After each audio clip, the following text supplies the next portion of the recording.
I started recording, so on the Pixel Response 147. Yeah, that's the episode this time. I thought 147 was last week. I'm pretty sure it was 146 last time, but I don't know. I took notes. No, you're right. Event Hurts Horizon. That's the one. Yeah. That movie. Title. Anyway. Good title. My name's Nathan. Paul is here as well. And yeah, we're that's me. The Pixel Responders. We're the media monks. We're a couple of Canadians who talk about media and stuff on the internet in recordings. I feel like I have to clarify something that was recently brought to my attention tonight. So when I was saying earlier, I saw one episode of Rick and Morty on I don't know, USA Today or whatever their fucking channels are down there when I was on a business trip. And I was just like, I don't get what the fuck's going on with multiple Ricks and blah, blah, blah. It wasn't the one you thought it was, because it was the season 2 episode 1 where they unfreeze time and there's multiple versions of all of them.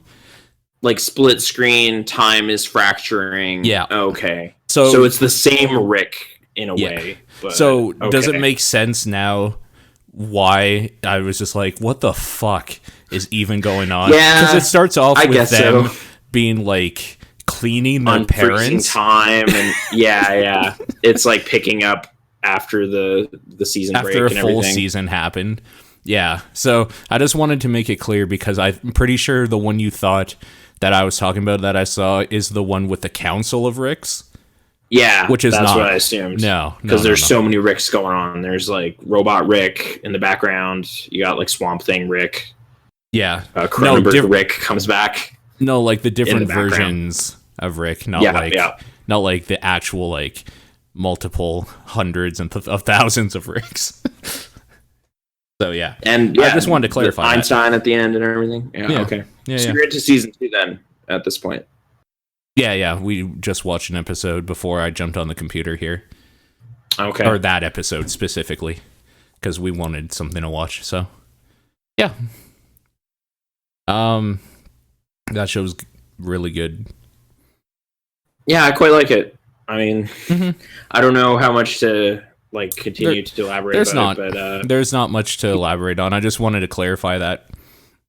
That was the episode. So maybe it makes a little more sense why I was confused, because the Council of Ricks one is so far out and zany enough that it's not that confusing really. It's its own kind of story thing going on. The one I saw picked up after a full season break. It was a continuation literally of what happened. Yeah. So there's some minutes dedicated to that stuff, and that wouldn't really be meaningful. So also the side story there with the parents is kind of lame with the deer that they're. Oh, that's the one with the deer. Okay. Yeah. I was trying to lame. So after I was binging real hard on that show, I was trying to I kind of want to watch some more, but I think I just know every episode, and I wrote out little summaries of each episode, and that one was a hanging question mark of just when was the deer thing? It was that one. Because it's B story that's just kind of pretty disconnected from everything else. So. And it's boring. It's not overly funny.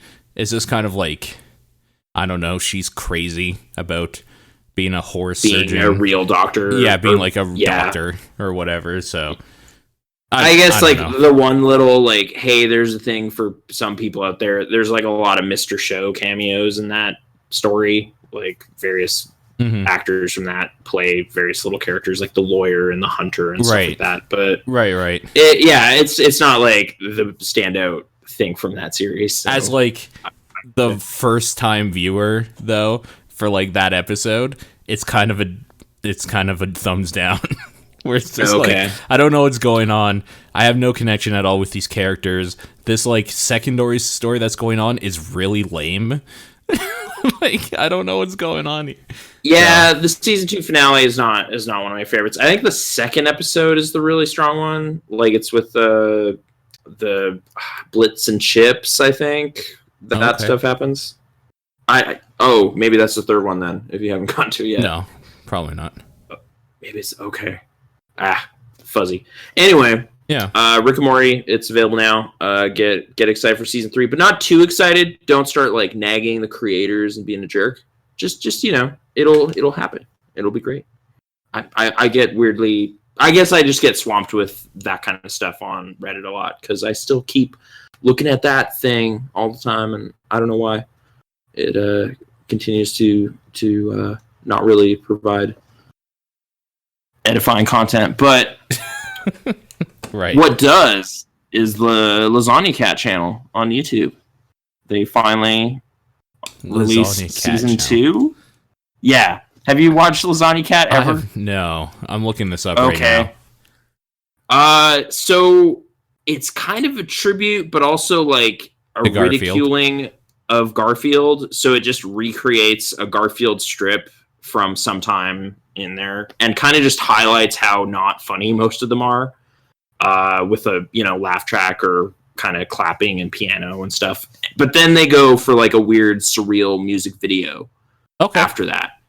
And the first batch was like 9 years ago. I thought they were quite funny, but unsubscribed in the meantime because there was nothing on there for 9 years and I'd seen them all. And also some of the videos started getting muted because of the songs. So there was like copyright issues and stuff. But yeah, last week, just over last week, is probably one of the first things I did after last time's show was delve into that stuff. And there's some patience testing, but like kind of they commit to the bit videos. Like it's just, this one is 61 minutes long and it is a guy talking about this one strip in like hyper detail. It kind of reminded me of like Room 237 or something, with just like being too invested in minutia. But it's also played over the Kundun soundtrack, which is one of the most frequently cited movies on this podcast. What? So yeah, like why is that? I wonder. Because I watched it. I don't know. Monk movies. Silence came out last year. Scorsese. Like, I don't know. It just comes to mind a lot. Sure. As a particularly like odd thing in his filmography or something. Right. But yeah, they make decent use of the score, I guess, and just this man talks to you for like 61 minutes, direct address. And I just kind of left it on while I was doing other stuff, but it was periodically kind of engaging with just, no, man, like they keep going. They just keep doing stuff. He keeps making these observations about the pipe strip, which I remember that strip. It's like book 1. It's not very funny, but this guy saw the face of God in this strip and just keeps going on about it. And it's something, but most of them are more digestible, I guess. They're like 2 minutes long or something or so. Yeah. Yeah. There's some pretty funny jokes in there, but the last one is even more challenging. It's 4 hours and 40 minutes. Yeah. It's pretty creatively looped in a way that I was quite impressed with. Like, it's just that slick editing. They're pretty good at that over at Fatal Farm. But yeah, it's all the results of a survey line that they did where you phone, you state your name and the number of sexual partners you've had. And hundreds of people responded. Sure. And they kind of give each person their own little like moment to state their business or whatever. And some people just ramble, and that's kind of the best stuff that you're waiting for if you just have it on in the background. Mm-hmm. Like, you can kind of zone out a bit while it's happening. Music's playing. Like, Garfield gets up from the chair, goes and opens the door, and somebody's there, and they say something. Then Odie gets up and checks the door. Then John gets up and checks the door. Like, it just kind of keeps going like that. And occasionally, something pretty great happens, and then you kind of look up from your laptop and go, what? Oh, wow. And I don't know. It was like, I haven't seen anything else that long and that bizarre on YouTube in a while, so I quite liked it. But I don't know if it's for all tastes. But I would really encourage, if anyone does want to check it out, just go through the experience of having it there, because you could skip to the end, but I appreciated the end more for the day-long journey it took to get there. So it was quite a thing. But yeah, Lasagna Cat, YouTube. That was some meaningful. I recognize this suit or whatever, probably from like pictures or something. So yeah, okay. Yeah, this is super old shit here. Okay. Some of them, yeah. Yeah. Yeah, the original batch are. And they're less crazy than this new batch. Like, they definitely push further with the filmmaking. Right. In these new ones, they've appreciated in skill. Sure. Makes sense. I don't know. It's quite a weird thing, and I quite liked it. Yeah. Right. And I mean, I used to really like Garfield as a kid, but I guess I wasn't too critical about it. I was just like, yeah, I like cats. He's drinking coffee and, complaining and being all sarcastic. This is okay. And only years later do you kind of reflect back and just be like, yeah, kind of nothing ever, because it's meant to be as mass appealing as possible. It doesn't want to freak you out.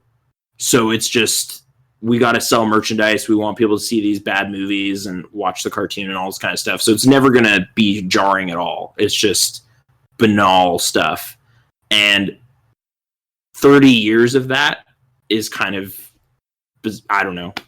It's kind of terrible. You know what the new hotness is with Garfield, right?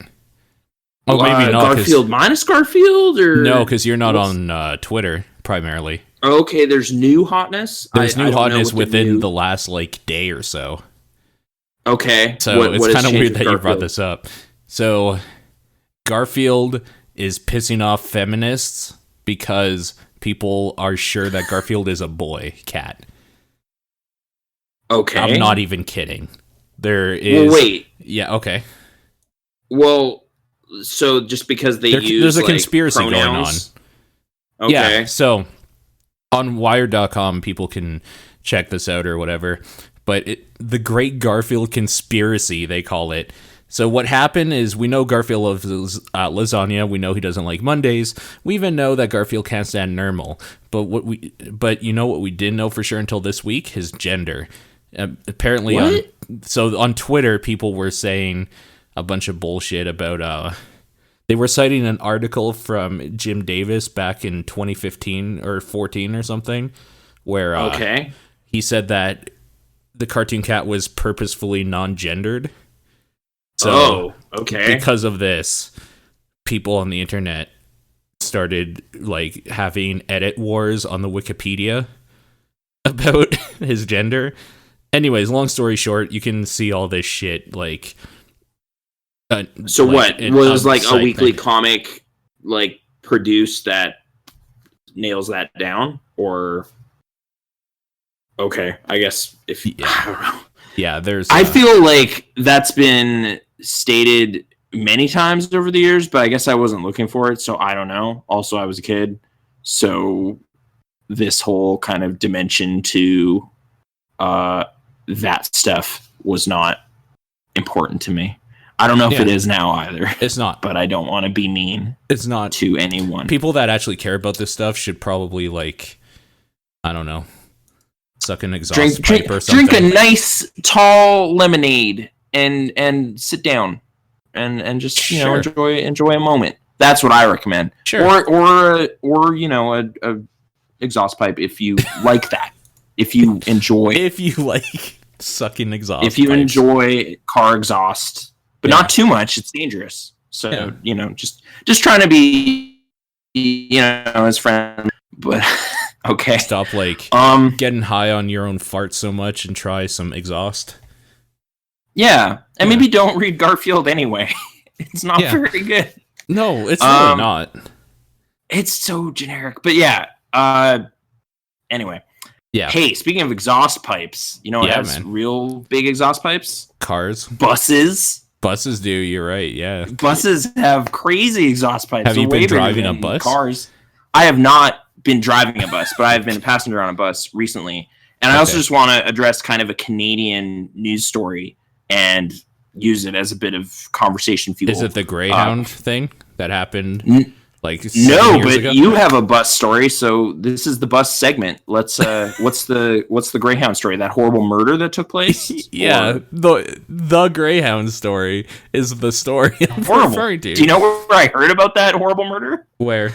I had just sat down to watch Mummy: Tomb of the Dragon Emperor, Yeah. And my friend turned to me and said, "Oh, dude, I don't know if you heard, but this guy's head got cut off in a Greyhound bus, and the guy just like held it up, and it was really fucked up." Anyway, and it's just like, why did you do that just now? Like, it just threw me into this dark chasm just before this movie. That's really, and it was a really shitty good. movie, so it didn't help anyway. But I was going in just like, I'm going to see Yetis and Brendan Fraser and adventure.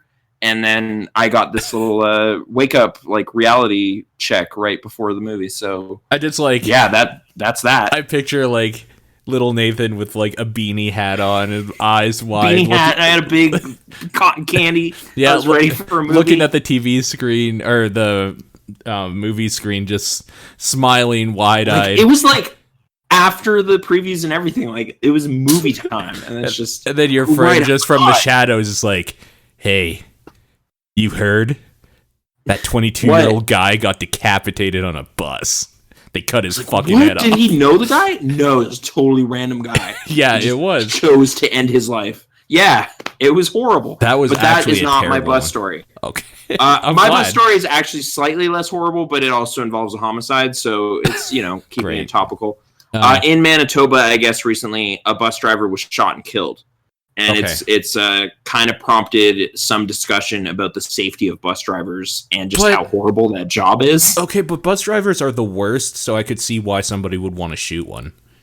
Okay, see, I have sort of negative feelings about bus drivers as well, but when I was hearing this like in-depth discussion on The Current, it's like a CBC radio show where they were talking with some like politicians and former bus drivers and stuff, I kind of started to feel real bad.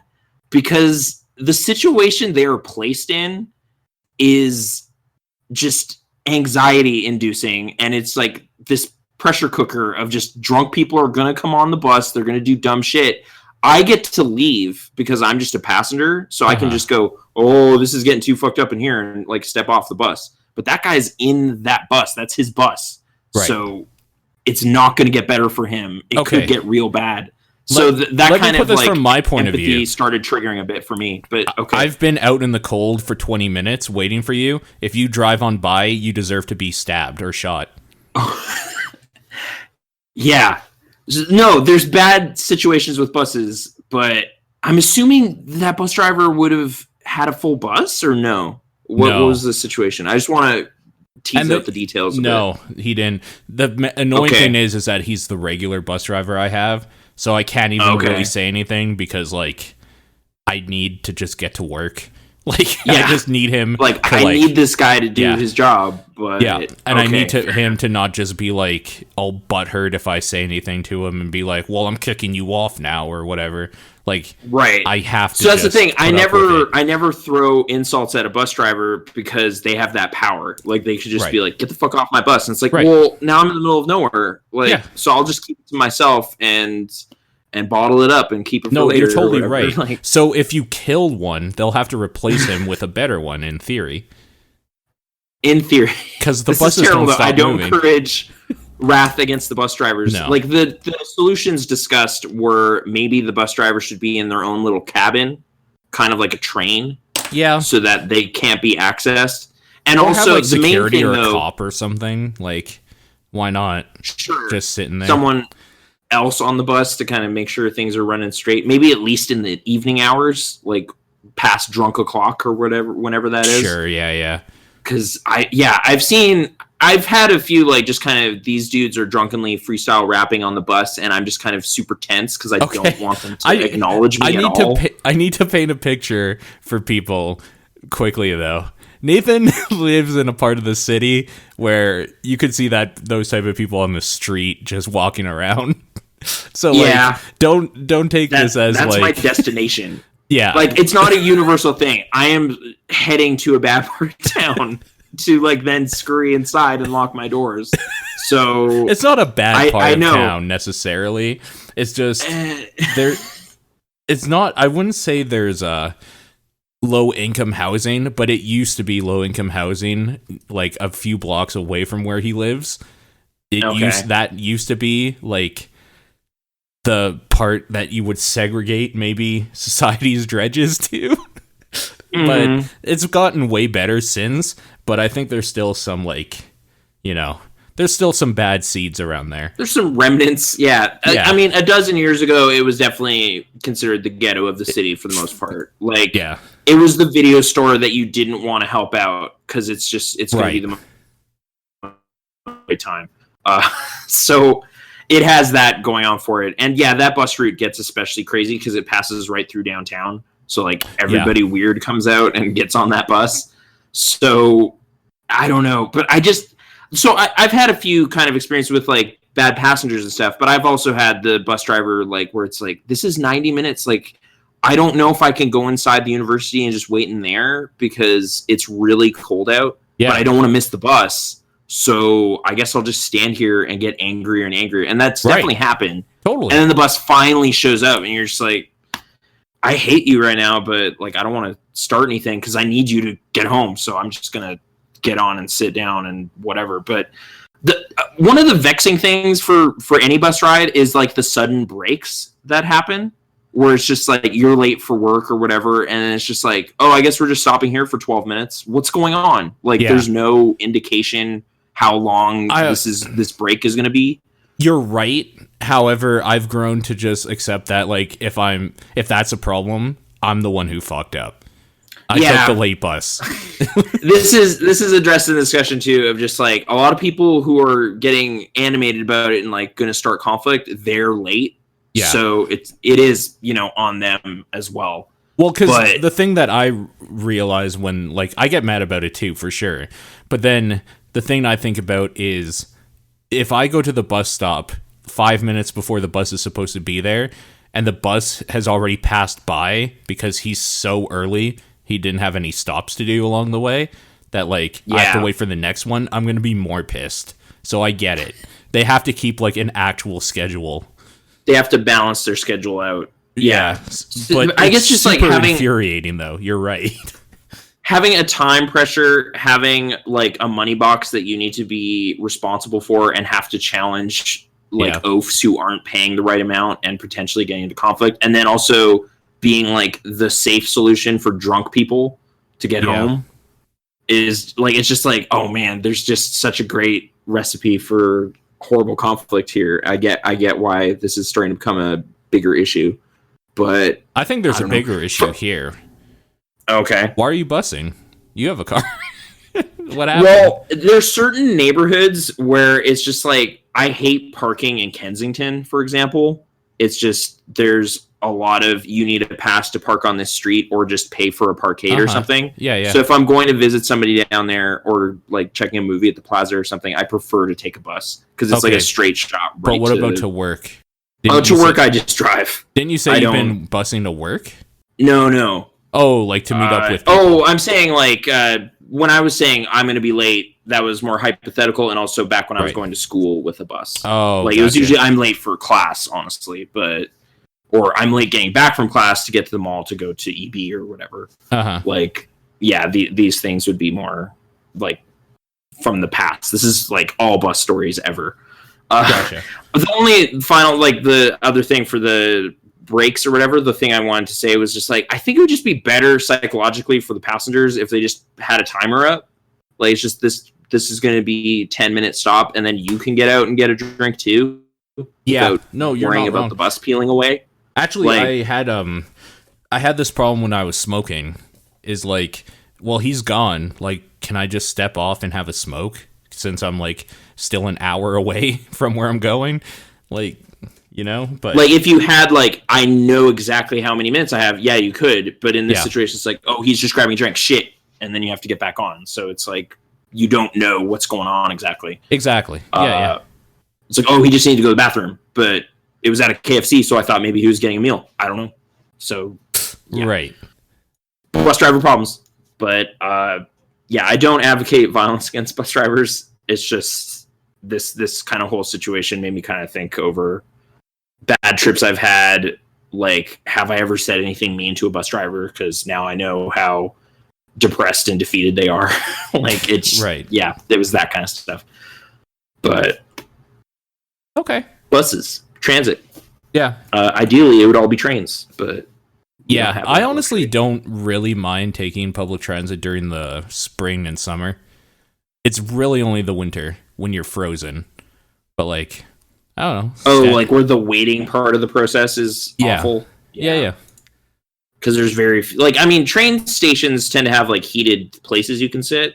Yep. But buses, it's like a glass box or a bench. It's not luxurious. Yep. But yeah. I don't know how to change gears out of bus related problems to more television related stuff, but have you documentaries. Have you been watching buses or documentaries about buses? About buses? Unfortunately, no. And I don't think bus related stuff really came up much during any of the stuff I was watching. Okay, so much for segues. Tell me about more documentaries. So much for segues. Sorry, you guys. Live show. It's not, but it's not a live show. Improvised recording. You know, actually, doing the recordings this way again, it makes me not like doing the live show version. I like. Oh, it's a little more strenuous, or no? I kind of like this whole like we're having a conversation, and then it just kind of pops up in like the people who care in their like little notification box or whatever. You're not like, sending out a broadcast. Okay. Yeah, oh, sure. It's like, oh, there's a new one. Hopefully, that is the feeling our listeners have. But okay. Okay. So I brought it up before because I'd watched a couple episodes of it, but I've since watched way more of that, like CNN documentary series where they sum up U.S. history for decades. Yeah.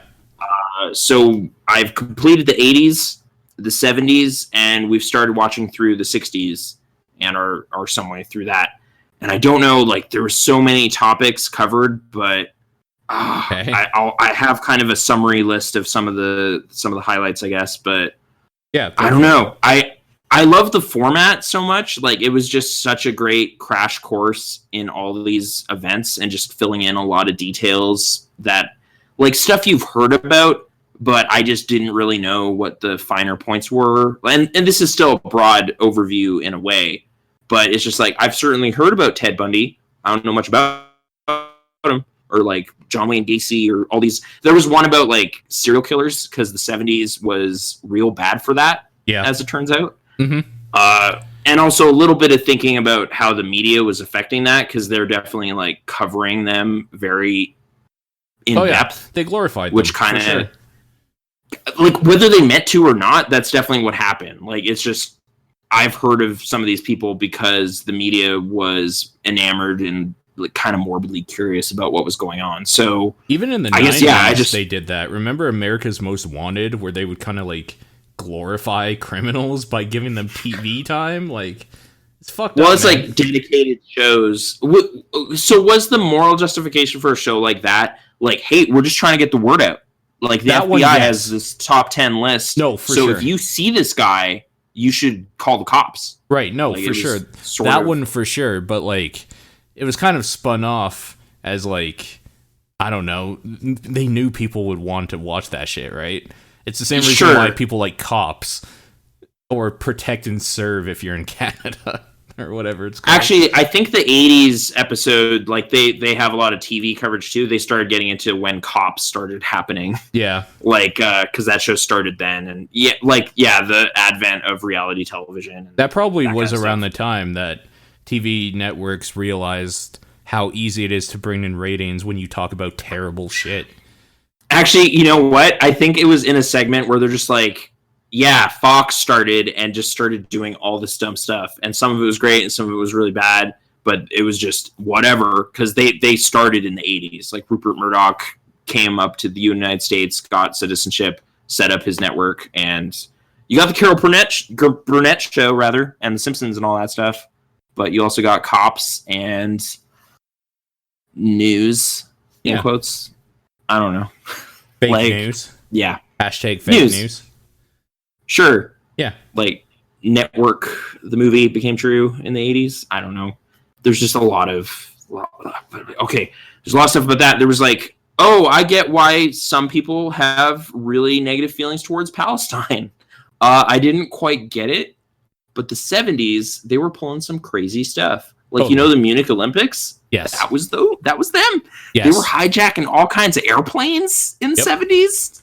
and just parking them out in the desert and blowing them up, but not with people in them. There was some negotiation there, but I don't know, just all these kind of big news stories involving terrorism and stuff. Like the IRA was doing a bunch of heinous stuff. I don't know exactly how they roped that into this documentary because it's very US focused, but I guess it was big headline stories all over the place. So they acknowledged some of that stuff. But yeah, the structure of the show, I really appreciate kind of how they go about it, like seeing several seasons of it now. They always start the season with television, like just kind of television in the 70s. And then that kind of forms like a bit of a thesis statement for the rest of the season, because it's like, well, this is CNN, so we have like archives and coverage of all of this stuff. We're going to kind of sum up all the big TV-worthy things that happened over the course of the decade. And then like stuff like the Munich Olympics or like Watergate and all this kind of stuff, that was obviously covered on the news, but it's going to be elaborated upon in its own later episodes. But you kind of can get a sense of what the decade had by watching those first couple episodes. Right. The 80s got a little more like nuanced about television writing and like television firsts and stuff that started happening in the 80s. Like just, dramas got real big and like viewership numbers were through the roof and all this kind of stuff. Like the MASH finale broke all these records. Like they were kind of more in depth about that kind of stuff. I mean, Alf was in the 80s, man. What else do you need? He's in there as part of like a sitcom montage, like the return of the sitcom, because everybody thought the sitcom was dead because Hill Street Blues and St. Elsewhere were huge, I guess, in brief. Or Miami Vice was there as well. But I don't know. It's just a lot of information, and you just kind of have it thrown at your head.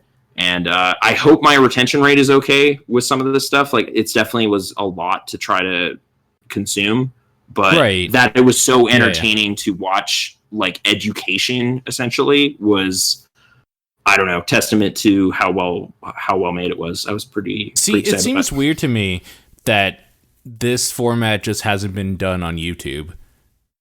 Like someone summarizing in this way? Yeah, maybe you just couldn't because of like rights and legal things of like showing shows from certain times, or like, I guess if you're doing 60s and 70s, a lot of that stuff is probably like free, copyright free now for public consumption or whatnot. But if you're getting into like 80s stuff, you probably get like your shit banned if you try doing a show like that.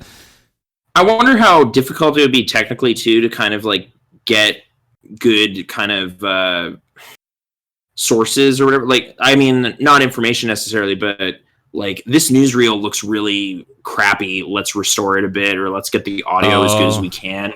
And there's a lot of, like, presidential recordings and stuff. Like, a lot of, like, with Nixon and stuff, obviously, there's, like, him and Kissinger talking. And I'm sure that's all for public use, though. Sure. Like, that's probably available, but yeah, maybe just I don't know. I don't mind having like professional editors and audio experts and stuff putting this package together, because the product is pretty slick that way.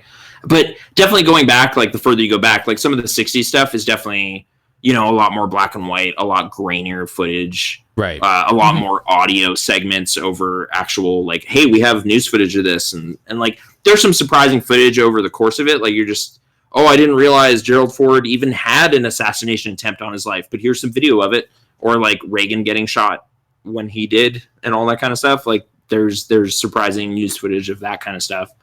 But going back to the 60s, it's like Lyndon B. Johnson talking about how messed up Vietnam is, but kind of publicly saying we got to keep doing this. Like, this is important.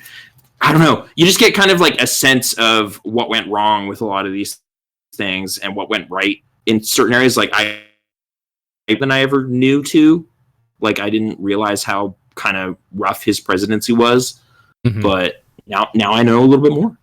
I don't know. It was kind of exhilarating ingesting all this information. You got any like points of curiosity from this era? You like any pop quiz from which era? You just said like 2 or 3 of them. Do any of it, 60s through the 80s. Let's see, like, if I have any new knowledge for you, I can help put together the pieces. Tell me about like, Spiro Agnew. Oh, okay.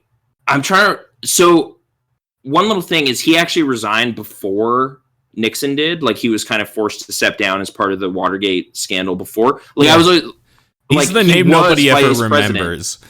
So except like he hit the body of Agnew is in Futurama like a bunch. He's kind of a bit joke character in there, but yeah, I guess I always knew Gerald Ford became president after Nixon, but he wasn't vice president for very long. Like Nixon's go-to vice president was Agnew, but in their kind of like trying to put out the fire of Watergate, like just, hey, it was this guy. It was his fault, like that kind of thing. That's not exactly what it was with Agnew, but when there was more and more scrutiny on the White House during that time, like a lot of people were stepping down and kind of trying to make that go away. Sure. But ultimately, Nixon himself had to resign. Right. So yeah, and yeah, there's some kind of detailing Gerald Ford's tenure. I guess he had 2.5 years there. And I guess Reagan was already running during that kind of time frame, so he kind of split the vote a bit. Like people weren't excited about the Republicans during that time, so that's why Carter was able to get a term in there. It was, I don't know, stuff like that. But yeah, Agnew's in there. There's a little bit of Agnew. He's not the focus of an episode or anything, but yeah, fair enough. I know a little bit more than I did before. There you go. Yeah. So the way I've been watching it up here, I don't know how it's available everywhere. I've heard it's on Netflix in the States, but Crave has it up here. It's another streaming service that has a lot of like HBO and Showtime shows and stuff like that. They also have this documentary series. So we've been subscribed for a while just because there's a lot of comedy shows and stuff on there that we like. Right. So this was like Big Bang Theory. Kind of a happy discovery to be like, yeah, I love it, man. Oh, it's just so funny. No, like Key and Peele, and there's this controversial female comedian that a lot of people hate, so I'm not going to even mention it because you'll throw shade at me. Yeah, she's got her show up on there. We watched all 3 seasons. I thought it was pretty funny sometimes. I'm sorry. Goldie Hawn's back though because of her. I like the apology that you threw in there. Just like, I'm sorry. I've been exposed to so much Schumer negativity on Reddit. It's just like, oh, I thought we were all in agreement that this was funny, but okay. Oh, does Reddit hate her? Keep it down. Reddit hates her. Oh, okay. It's really severe. I mean, it's why. Reddit. They hate everything. It's Reddit. Yeah, they choose things and just, I don't know. Most of Reddit hates Reddit. So, I don't know. It's weird. Yeah, I briefly mentioned it. Goldie Hawn is back. 15-year absence. Snatched, coming soon to theaters this Mother's Day. Saw a trailer for that. Great. Yeah, just had to. Are you excited? Mention it. It looks reasonable. It could be entertaining. I don't know. It doesn't look, highbrow, but is Kurt Russell dead? Kurt Russell's actually enjoying a bit of a resurgence too. He's in Guardians 2, and he's part of the Fast and Furious family now. What did I feel like he had like anal cancer? Sorry, colon cancer. Is that him? I don't know if he had a health scare like that. Not to my knowledge, but I don't know. Okay. Hateful Eight. He was in that last year. No, right. 2 years ago now. I mean, the thing I remember him for obviously is Tombstone. Okay, they're gonna be like Captain Ron. So, like that's 20, I don't know, 5-ish years ago. I think it was 93, 94. Okay, so that's pretty close. 25-ish years. Actually, the thing I will always I'll remember him for is The Thing, because I loved it. So, it's a great movie. Yeah, I really like that movie. So much better than the original, which is like a rare thing for me. Like remake something kind of bad, but with a good idea. And you get a better movie. Yeah. That's I haven't actually seen that happens often, so. And it was kind of a prequel that they made a few years ago, like 6 years ago. I never saw that. To the Carpenter thing. The only real issue I had with it was they kind of go CG a little too much with some of the morphing creature stuff. That's the one with Mary Elizabeth Winstead, right? Yeah, that's right. Yeah, I never did see that. I left feeling like that wasn't that bad, but the original, the quote original, the 82 movie like always has those practical effects that it can still be proud of, because some of those things just look crazy even now. Sure.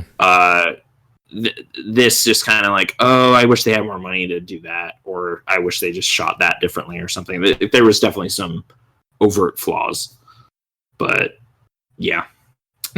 Oh, actually, now that I'm thinking about it, the probably biggest thing was the core of the soundtrack is really bland and not great, and then it ends the movie with a track from the original and just kind of reminds you how great the score was in that movie. So it doesn't really help its own case right at the end. Yeah, it's just like, remember this? And you're like, yeah. Remember how awesome this was? Like, yeah. I do. That was a really good movie. So, yeah. I guess keeping the documentary train rolling into the 90s, and also a topic we can probably both kind of engage with pretty directly. So O.J. Simpson was he was a guy. He's still a guy. This was a weird thing to see on Discord randomly one day. Okay, well, now you get the context as to why I suddenly had an opinion about any of this. No, I knew why, that you were watching the documentaries, or at least I figured, but okay, I didn't know but yeah, what you were wanting people to say. I'm just telling you. I'm just letting you know how it is. Okay. Like, I know now because I watched this documentary, so I got the facts. Right. Okay, so I guess 10 days ago? The Oscars was last Sunday, so exactly 1 week ago today, actually.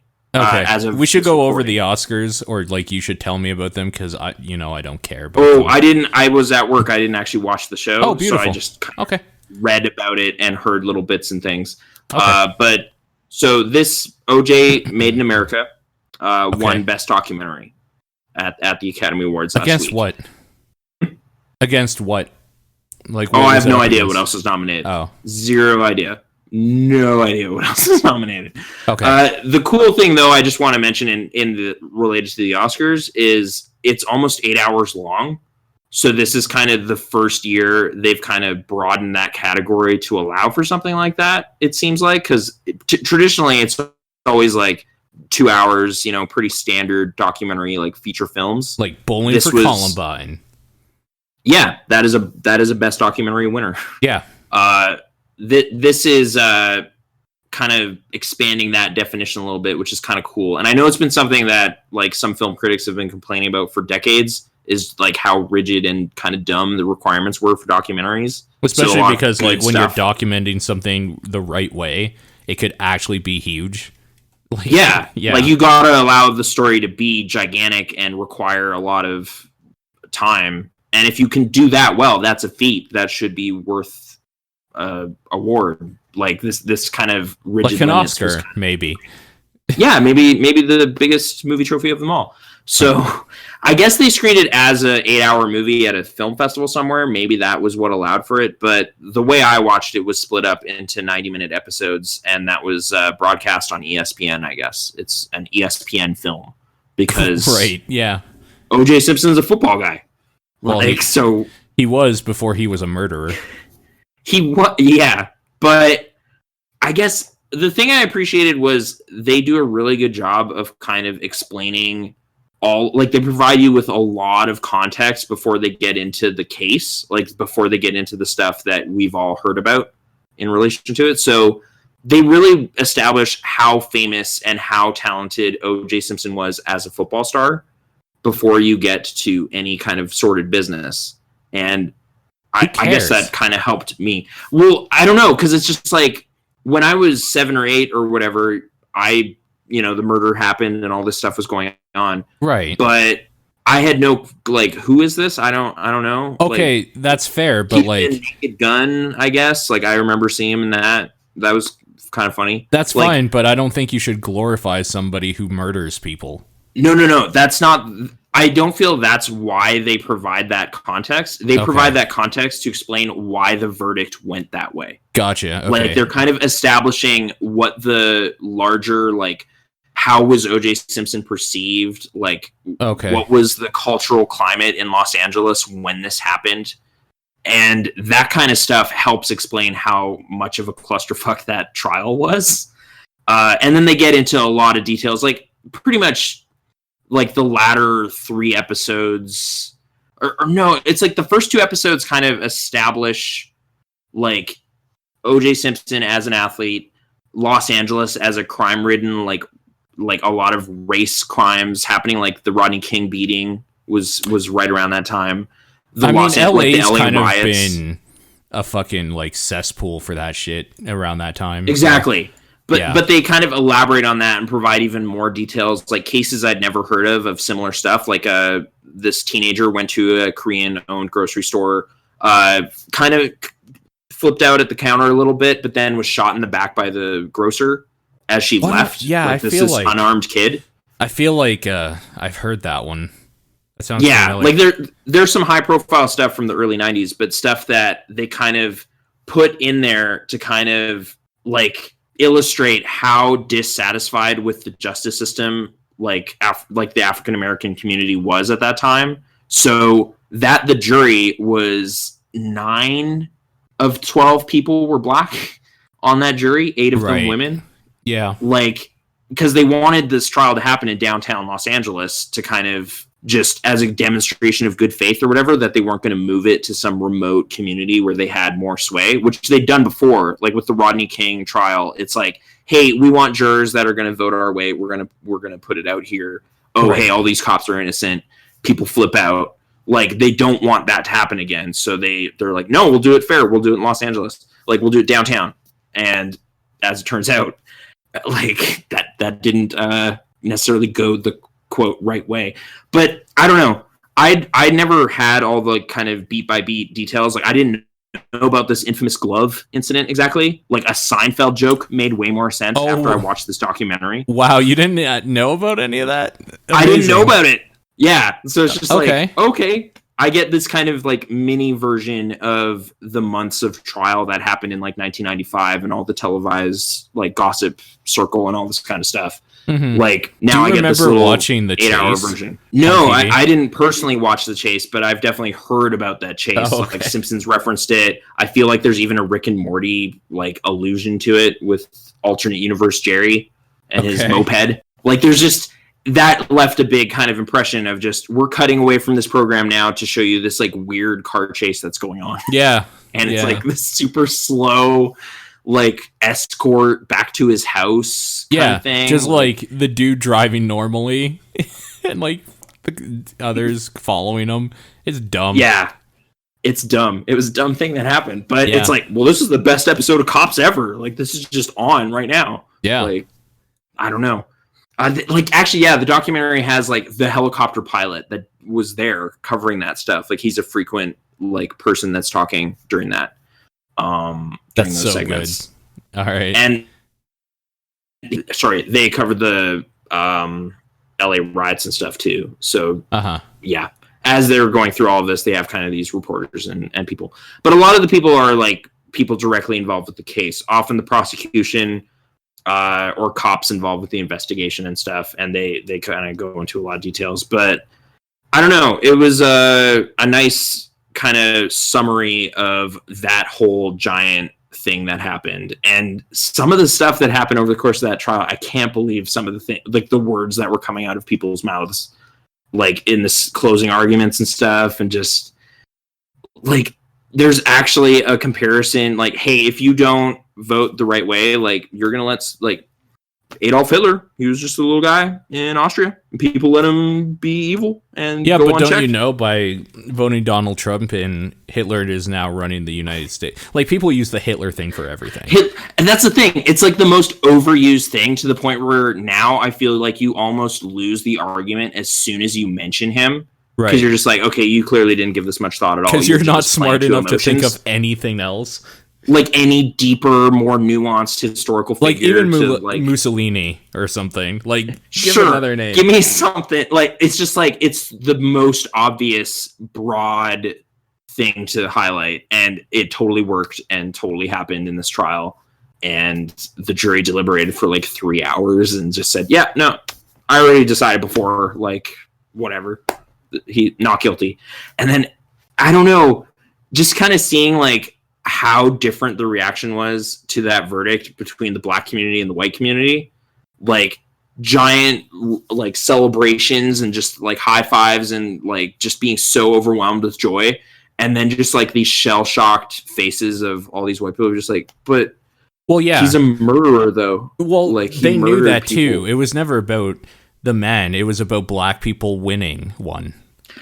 They kind of bring in a lot of like why that's an ironic thing for O.J. Simpson to be. His entire career was kind of irrespective of his race and kind of just wanting to just fit in with white America is kind of their argument in this movie. I'm summarizing like big chunks of hours of stuff. Sure. But like just with the commercials he was involved with and kind of like his movie aspirations and all this kind of stuff, like, or even they kind of bring up like in the 60s during the draft, like for Vietnam, like a bunch of black athletes teamed up and said, we're not going to go.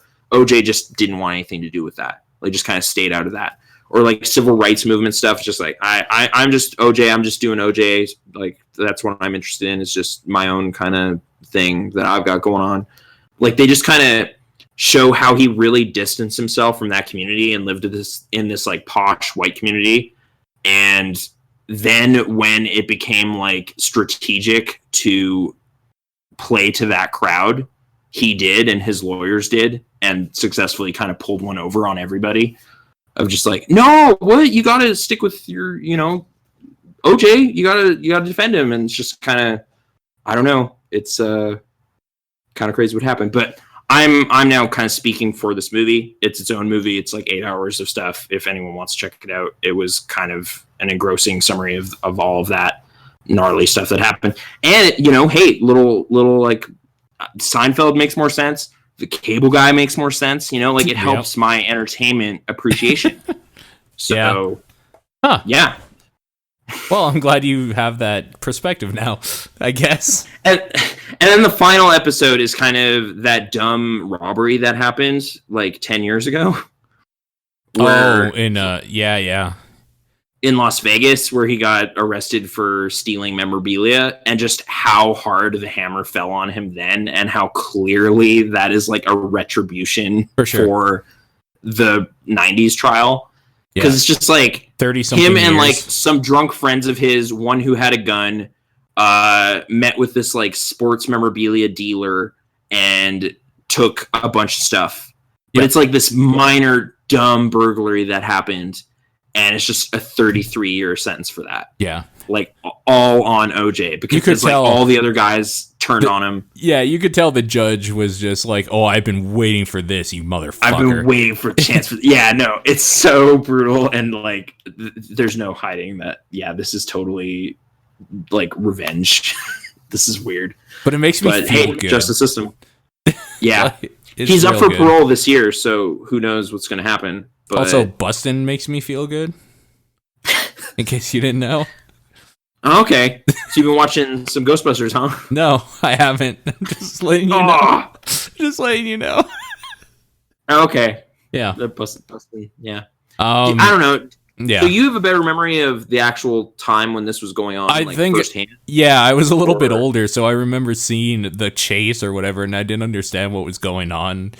And like, I remember people talking about OJ, and then asking my parents why they were talking about juice, and they were like, "No, the juice."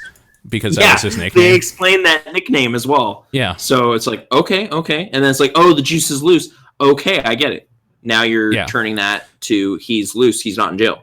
Right. But he used to be really good at running. Yes. Football. No, for sure. And my parents, like, specifically my dad, loved, like, watching football and stuff. So, like, this was a thing for sure. So, yeah, I was kind of not following it really, but it was kind of forced upon me. So I've always understood those references and stuff. But like, yeah, I don't know. It's a weird thing that like when I got a little bit older and really understood what he did, I was just like, oh, he's a piece of shit. Like until then he was just like, I don't know. I don't know if he did it. Maybe he didn't. I mean, they say he didn't, but then like you get a little bit older and you start making your own opinions and you're like, yeah, he fucking did it. Of course he did. It's not like it's so weird seeing how like fixated everyone gets on like the glove or the fact that one of the cops But if it doesn't fit, you must acquit.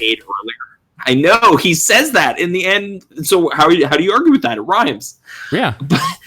But the thing that kept like just sticking in my, I was just like, what? Like there's blood from everybody involved in his vehicle. You're done.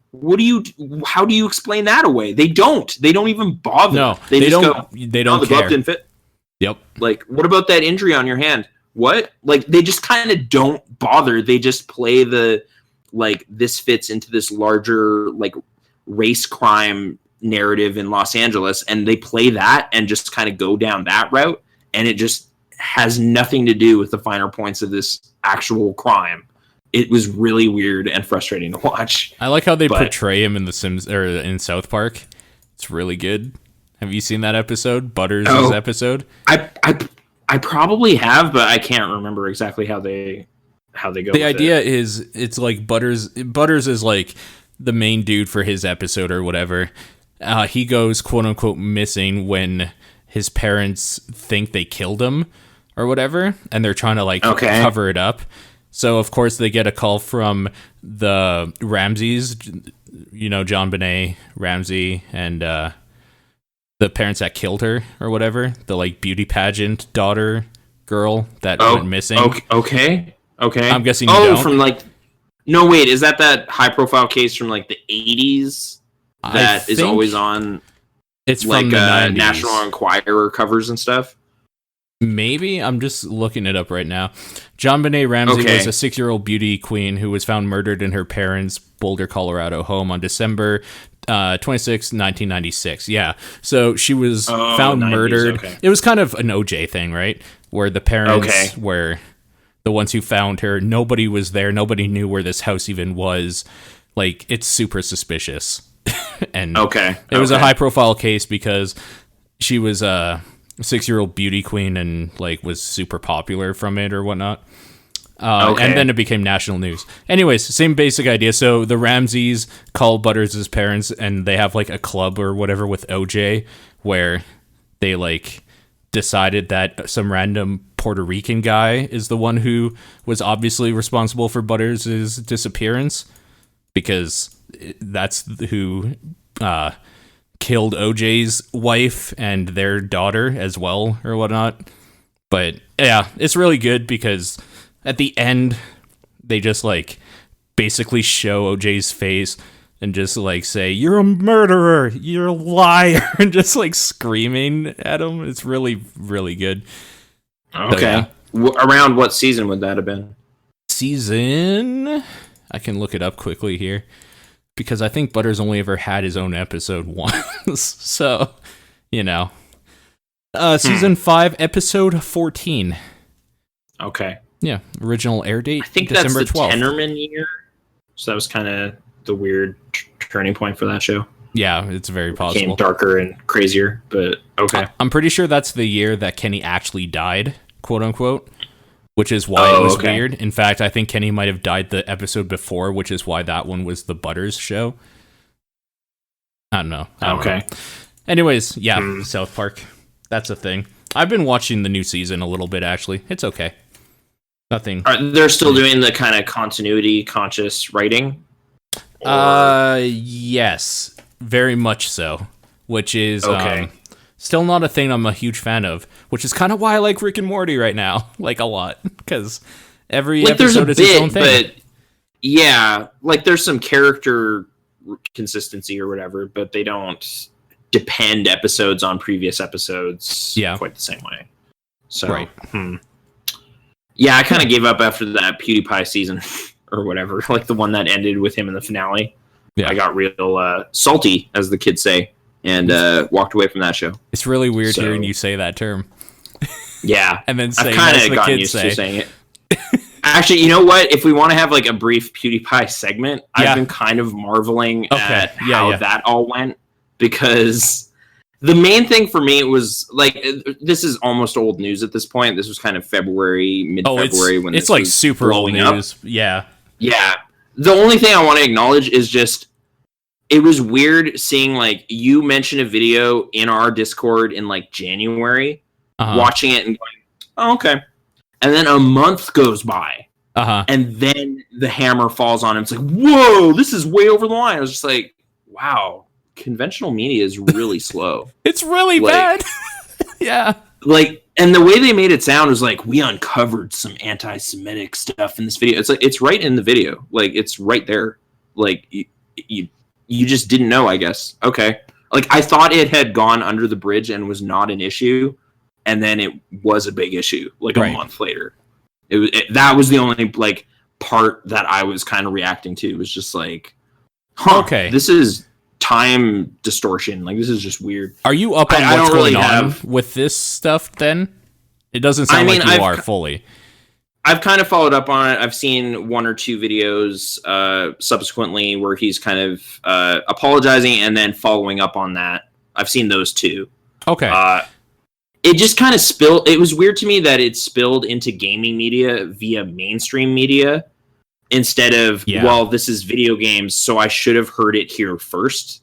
Like, I was hearing the Beastcast complain about it after the Wall Street Journal story broke and was kind of confused why they weren't in the know and had an opinion prior to that happening.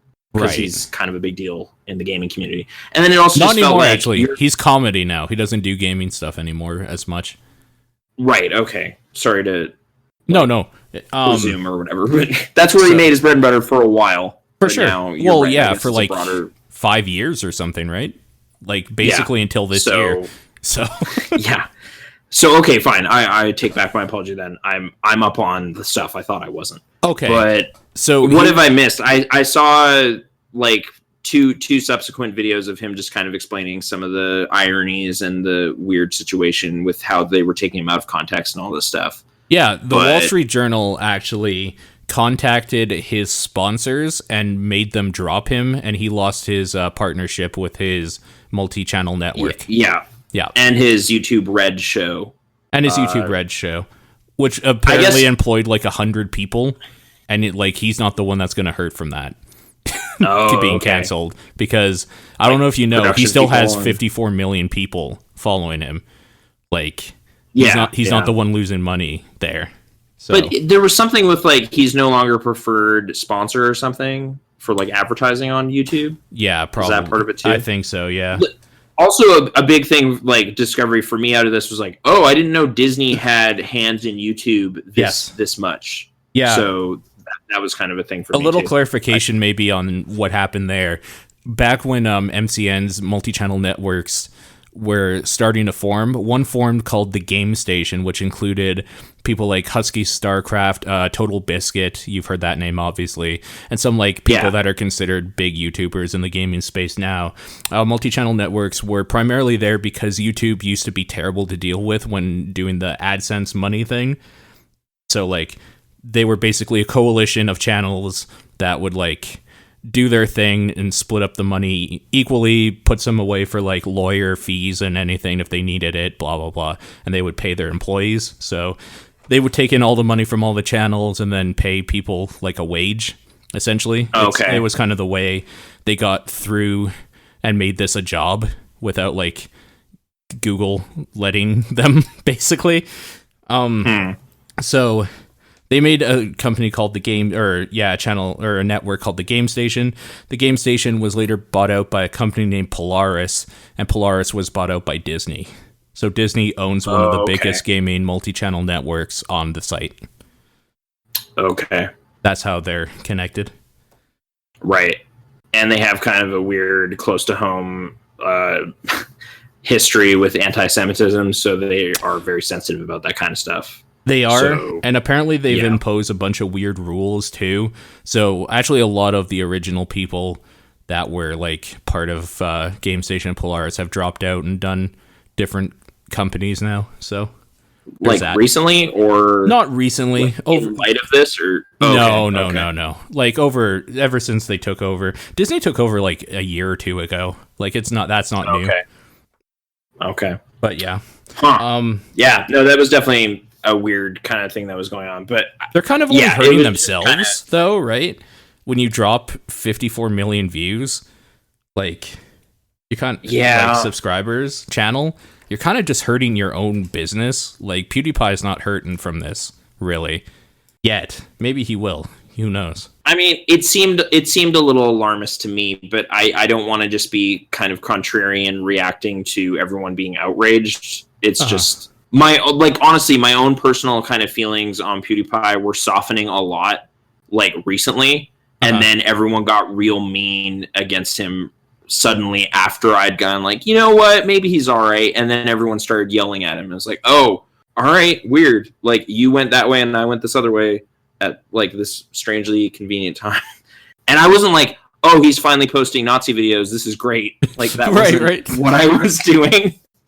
But it was just like, oh, you know, I never really gave him a listen before. His candor and, like, okay, I guess I get it a little more than I did like 6 months ago, a year ago. Right. But shortly thereafter, the world blew up at it, and it was just, I don't know, it was a bit mystifying there. It's become a thing now where, like, YouTubers have always had a problem with, like, the old style media, like the Wall Street Journal, because Wall Street Journal, obviously, and, like, sites like it, print is going out of style. They're charging people to even access articles on their site to try to make some money. They're losing influence, and these people obviously have it now, and so they've been usurped. It's that balance of power thing. It happened with the, like, record companies and shit too, right? Like, people just can listen to stuff on YouTube now, and you have record companies like Interscope, like, shitting themselves because of how fucking shitty they were and not adapting to the times. It's kind of the same idea, and it's just two sides lashing out at each other now, and this was kind of just a catalyst for it, I think. Yeah. But I don't know. I don't know. Has it simmered down, or is it just, well, I think this is a new chapter? Yeah. So, yeah. Sort of still on YouTube, I guess, and gaming, but a lot smaller scale and a lot less controversial. The Gaming Historian, I've continued looking into a bunch of those. So I have, like, a bunch of little gaming topics that I looked into via his kind of mini documentaries on, such as LJN, the infamous, I guess, publisher of NES licensed games. The Super Game Boy and the Super Game Boy 2 happened. That there was, like, a translucent blue Japan-only Super Game Boy. That also prompted me to pop in my own Super Game Boy and a copy of Donkey Kong and check out how special that is, because they specifically made it to look cool on the Super Game Boy. And I hadn't really looked at that game. The Donkey Kong on the Game Boy? Yeah, you know, it's good. There's a bunch more levels. That's kind of where Mario and the Minis kind of stuff seems to come from. Puzzle doors and all that. Yep. I think you might have been mentioning it on Top Down recently, but I just want to make sure. Mega Man: The Wily Wars. Were you talking about that? Oh my god, not recently, but yes, I have talked about that. Because you had Sega Channel back in the day, right? I did have Sega Channel, yeah. Okay. Yeah, like, this episode was more general than that, I guess, a bit, but it was mostly about the Wily Wars, because it was about, like, Mega Man on Sega platforms. On Sega? So there was also a Game Gear game, I guess, that had very narrow playfield, so it was really annoying. Because of the constraints of the system, it was kind of frustratingly challenging in bad ways, because you couldn't see where things were. Sure. Also, there was only 4 main bosses, I guess. Yep. And then you fight 2 more on the way to fight Wily. Have you played the Game Gear game? No, I haven't. I never had a Game Gear. I played my friend's version of it, and, like, man, even as a kid, I wasn't impressed at all. I had a Game Boy at that time, and, like, playing his Game Gear, I'm just like, my Game Boy lasts longer than this. Like, I can play more, so I'm glad I got the colors, good one. Dude. That's the thing, right? Is playing Echo on it. I was like, this is really cool, and then it would die, and we would have to plug it in and sit, like, near his wall socket to play. Yep. That was the initial, like, whoa, magic, and then, oh wait, this is actually a really bad idea. It was really bad hardware. Like, it was actually super bad, which is annoying because it looked real pretty when it was working fine. So, yeah. I watched one about. It's dope. It sounds that way. Like, it includes 1, 2, and 3. Mm-hmm. Is that? I believe so. And then kind of provides some narrative context as to why you're revisiting those games. Like it's like a time travel scenario. It sounds like that was the impression I got. I gotta be honest with you, I don't know any story stuff in like okay, it was like touched upon, but it was like there's not a lot of story in it. There's just this thing that establishes Mega Man has to go back in time because Wily may have changed something or whatever. So you fight through the first 3 games again, and then there's this extra leg to the campaign. Sure, I guess from what it sounds like, and also just kind of the availability of that game still being kind of very limited. Like you need a reproduction cart or like a weirdly slow PAL version. Like I mean, play it straight up. Like there's an emulator version you could just download, which is how I played it. Like not recently, but since being a child. Well, reproduction carts essentially take a ROM and just put it in a cart. Absolutely, for sure. Yeah. So it's not legal. It's just, if you want it on your shelf next to the rest of the and I kind of do series, I guess. Yeah. I don't know. Is it a licensing thing? Like, why couldn't they or something? It seems weird to me that. I'm sure happened. It probably is. It's probably a licensing. Maybe you know what? Maybe it's a bad money decision because you could sell 1, 2, and 3 for like $8 each or $5 or whatever. So if you have this like one super game that includes them, that's maybe not good business. I don't know. But you would need a a Mega Drive. Was it Mega Drive? It was Mega Drive, like Genesis era when that happened. Yeah. But I don't know. I'd never really heard about that, so I was kind of intrigued to hear that. There's Nintendo really hated Blockbuster Video. Nintendo did hate Blockbuster Video, and I'm reminded of this because Nintendo also hates Amazon, which we can get into. a little bit. Like just Nintendo having weird business beefs with everything. Well, not Nintendo necessarily. Japan in general has a lot of business beefs with everything.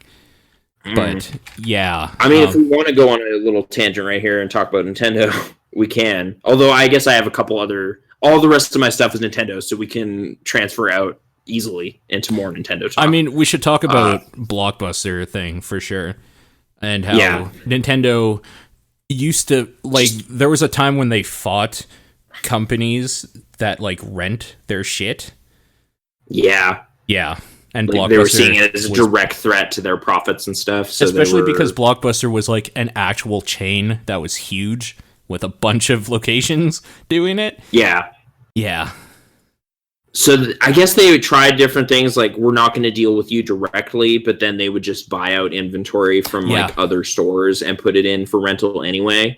So and then there's like, we'll try some legislation to try to make this not okay, and that didn't fly either. The great thing is the way they made it happen is that they were making copies of the booklets, and that was considered a reproduction or an unlawful reproduction of their artwork and stuff. Yep, that's right. That's how they got them. One of the things. Yeah. That's really funny. Like how they actually got in a courtroom over it. But then I think they just were like, okay, and then there's an injunction against it, and they just stop printing booklets. Yep. So if you ever wondered, you still rank games. If you ever wondered growing up, like if you're around our age, why there used to be like booklets and then why that stopped, that's why. And it's hilarious knowing legal action. Yeah. There was a couple like weird console like specific region stuff, like Nintendo 64 DD and the Panasonic Q were elaborated on, and the Panasonic Q looked dope. It was like this Super GameCube that had DVD capabilities. Yeah, and, that like, would have never sold though. Buttons. No, it sold like 15,000 units or something. It was not a success, but it's just this weird like Super GameCube that I didn't know happened. Was it Japan only? I think so. I think it was Japan only. Like a lot of the menus and stuff you're seeing to actually put it out everywhere else, or was it always just going to? I mean, maybe if it was a big success, but it wasn't. So because Japan is super big on PC Engine stuff, like super big on it, or was. So it makes sense that like they would do this sort of thing again. Basically, it's like a super version of a Nintendo console. And then, like, I guess in a similar vein, there was the Nintendo 64 DD, which the one main thing was like, Doshin the Giant. That's where that comes from. but that became a weird GameCube game that only went to Europe, and I saw a picture of it in Nintendo Power and went, oh, that looks kind of neat, and then it never came to this territory. So, yeah. But it was like this, like, I guess that actually the mind-blowing bit from that one was just how limited the cartridges are in terms of data. It's like 16 megabytes on a standard N64 cart, which seems insane to me. Yeah, I was just like... That makes sense why the expansion pack was necessary. The expansion pack, and then with the N64 DD, it was like, hey, 64 megabytes, but then they're contrasting it with the PlayStation, which is 700 per disc. Yeah. So it's just, oh, I was on the wrong side of this console war. Oh, like, were you on Nintendo 64? I was a diehard Nintendo 64 guy. Man. I was getting in like fights in junior high, just being like, no, man, Nintendo's the best. And it's like, no, like... they make great software and whatever, but they are working with like this weird broken thing. They played this all wrong. Cartridges in 1996. What are you doing? Yeah, they did. You're right. Yeah, I loved the GameCube though. Don't get me wrong. I really like that system. I hated the 64. The weird proprietary discs and stuff. They get into kind of why that was a wonky thing too. But yeah, I like the GameCube. I was on that as well. I was too. I mean, I was more on PS2 because that released so many games I loved, but I really liked just kind of by default, you end up with a larger PS2 library just because it's there. Like, during the mid 90s, I went PlayStation, so I was Sony already at that point. Yeah. So the line had been drawn in the sand for me. I didn't actually like the Nintendo 64 that very much at all, but every time I played it with friends, I had a great time, so I still wanted one. You know? No, even at the time, just like with how few games I had, it was kind of just like, yeah, there's just not a lot going on over here. Right. But I'll play some more Mario or they were expensive as Zelda fuck too. That's the thing. Yeah, I remember here being like $100 a game, $110 for Duke Nukem for some reason. And the PlayStation had greatest hits collections, which went down to 30, like all the time. 30, yeah. So I was definitely envious of some of the developments later in the N64 timetable for me, because I was still playing like Majora's Mask and like Perfect Dark and stuff in the early 2000s. Here's the thing, though, right? Like as much as I didn't like the 64, when I saw Ocarina of Time, I wanted one so bad. I needed to have that in my house to play because I played at a friend's house. And yeah, I don't know, man. Zelda, it's always had that effect on me. It's always made me want the thing to be able to play it. So we can get into that a little bit later. But, for sure. Yeah. Last two things on this list of stuff. They kind of elaborate on the game Genie and just the legality around that, which was really interesting. And also the fact that, like Nintendo is kind of like, hey, you're changing the software. This is derivative works. You can't do that. And it's like, no, like the original code is still here. This is not like that went to court. There was a bunch of stuff about that with Galoob, I guess, mainly. Okay. But I was kind of excited to hear like Canada was on board with the game Genie first, and this company called Camerica released it here. So if you have a game Genie and you have a Camerica game Genie, it's rarer than the Galoob one. So just so you know, little thing. Yeah. They sold their they got bought up by Galoob later in the story, but early game Genie days, Camerica, those are the original, like first on the market game Genies. Because my cousin had a game Genie, and I wonder if he still has it, like packed away somewhere. Yeah, it might be in a box somewhere. Just, I don't know that makes it worth like a bunch. It's just kind of a neat little, weird. I had like an early one. Yeah. Did it look any different than the like standard one with the like bra strap? I think it was essentially the same exact design. It's just the company name on it. Gotcha. Will be different. It'll be like red and white font, and Camerica, which I don't know, amused by. But there's a whole legal case and stuff around that stuff too. And then finally, kind of just getting into Doki Doki Panic and what happened there. Yeah. Which was an exciting, because like I've always heard the broad strokes of like, yeah, there was this other game, it's called Doki Doki Panic. They released it as Mario Brothers 2 over here, and then years later released it as Mario Brothers USA back in Japan. So that's why Shy Guys and Birdo and all that kind of stuff got adopted into the canon. Yes. Like, I knew that stuff, but I guess I was always under the assumption Doki Doki Panic was like a TV show or something. No, it was a weird, like, festival sort of thing. Like a TV festival. It was a culture festival. Yeah. So it's just like this super limited thing of just like, well, we licensed these characters and stuff for this, but the shelf life on this is really short. Wasn't it called Dream Factory, though? Yeah. Yeah, you're right. There was a whole dream. Because Doki Doki Panic literally just means like heart-pounding panic, if I remember the subtitle. So Dream Factory was part of it. I just wrote down Doki Doki Panic in my notes. Right. I don't remember what Dream Factory is in Japanese, but I know just because we would call it Doki Doki Panic all the time, like I remember looking up what that meant. Yeah. Looking at Yume Kojo, I guess, is Dream Yume Factory. Kojo is the subtitle, or? Yume Kojo Doki Doki Panic. Dream Factory Heart-Pounding Panic, literally translated. Right. So I guess in the original game, there was like all these masks and stuff from this culture festival, and the 4 characters was this family of characters that were kind of like Asian or like Egyptian themed or something. I'm trying to remember. Yes, yeah. Arabia, kind of. I don't know. I don't know what like their race is really, but sure, that sounds proper. It was like part of the festival's angle or whatever of being like international culture and all this kind of stuff. So maybe that explains like weird cobras and pyramids and all that kind of stuff that was in there. But sure, I like a lot of Mario related like developers and designers and stuff worked on it anyway. Like Koji Kondo did the music, and Shigeru Miyamoto ended up being kind of like a consulted or like a supervisor on some From of the stuff. From what I heard, it's pretty much the same team that does Mario. Yeah, so it ended up being like a really natural fit for exporting over here. And also, he mentions the Lost Levels kind of situation, like how Mario Brothers 2 did exist, but it was considered too difficult and annoying and the same for this market at that time. So that's why this kind of decision was made in the first place. But I don't know. It was a pretty engaging little like half-hour thing, just explaining all the details of that.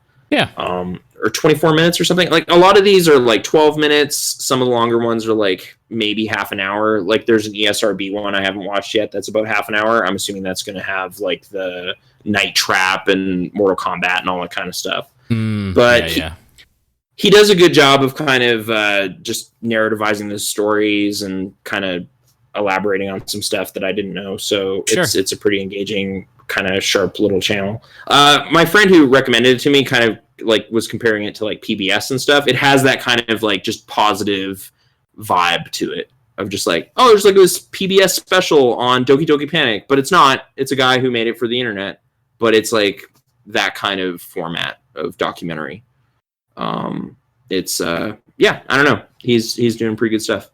Yeah. Cool. And that's kind of all I had. So Nintendo, maker of all of these things I was talking about just now. Doki Doki Panic is like my favorite Mario game, so I'm kind of keen to play it again if I can ever get a NES Classic. But do you just want the cart? Do you have a NES? I could give you the cart to play. No, I don't think I have it on NES. I have like Mario All-Stars, so I could play that version.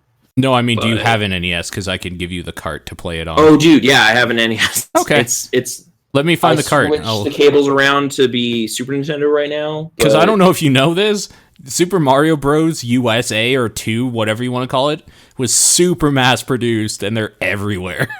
Yeah, I was told it sold over 10 million copies, and it's like original.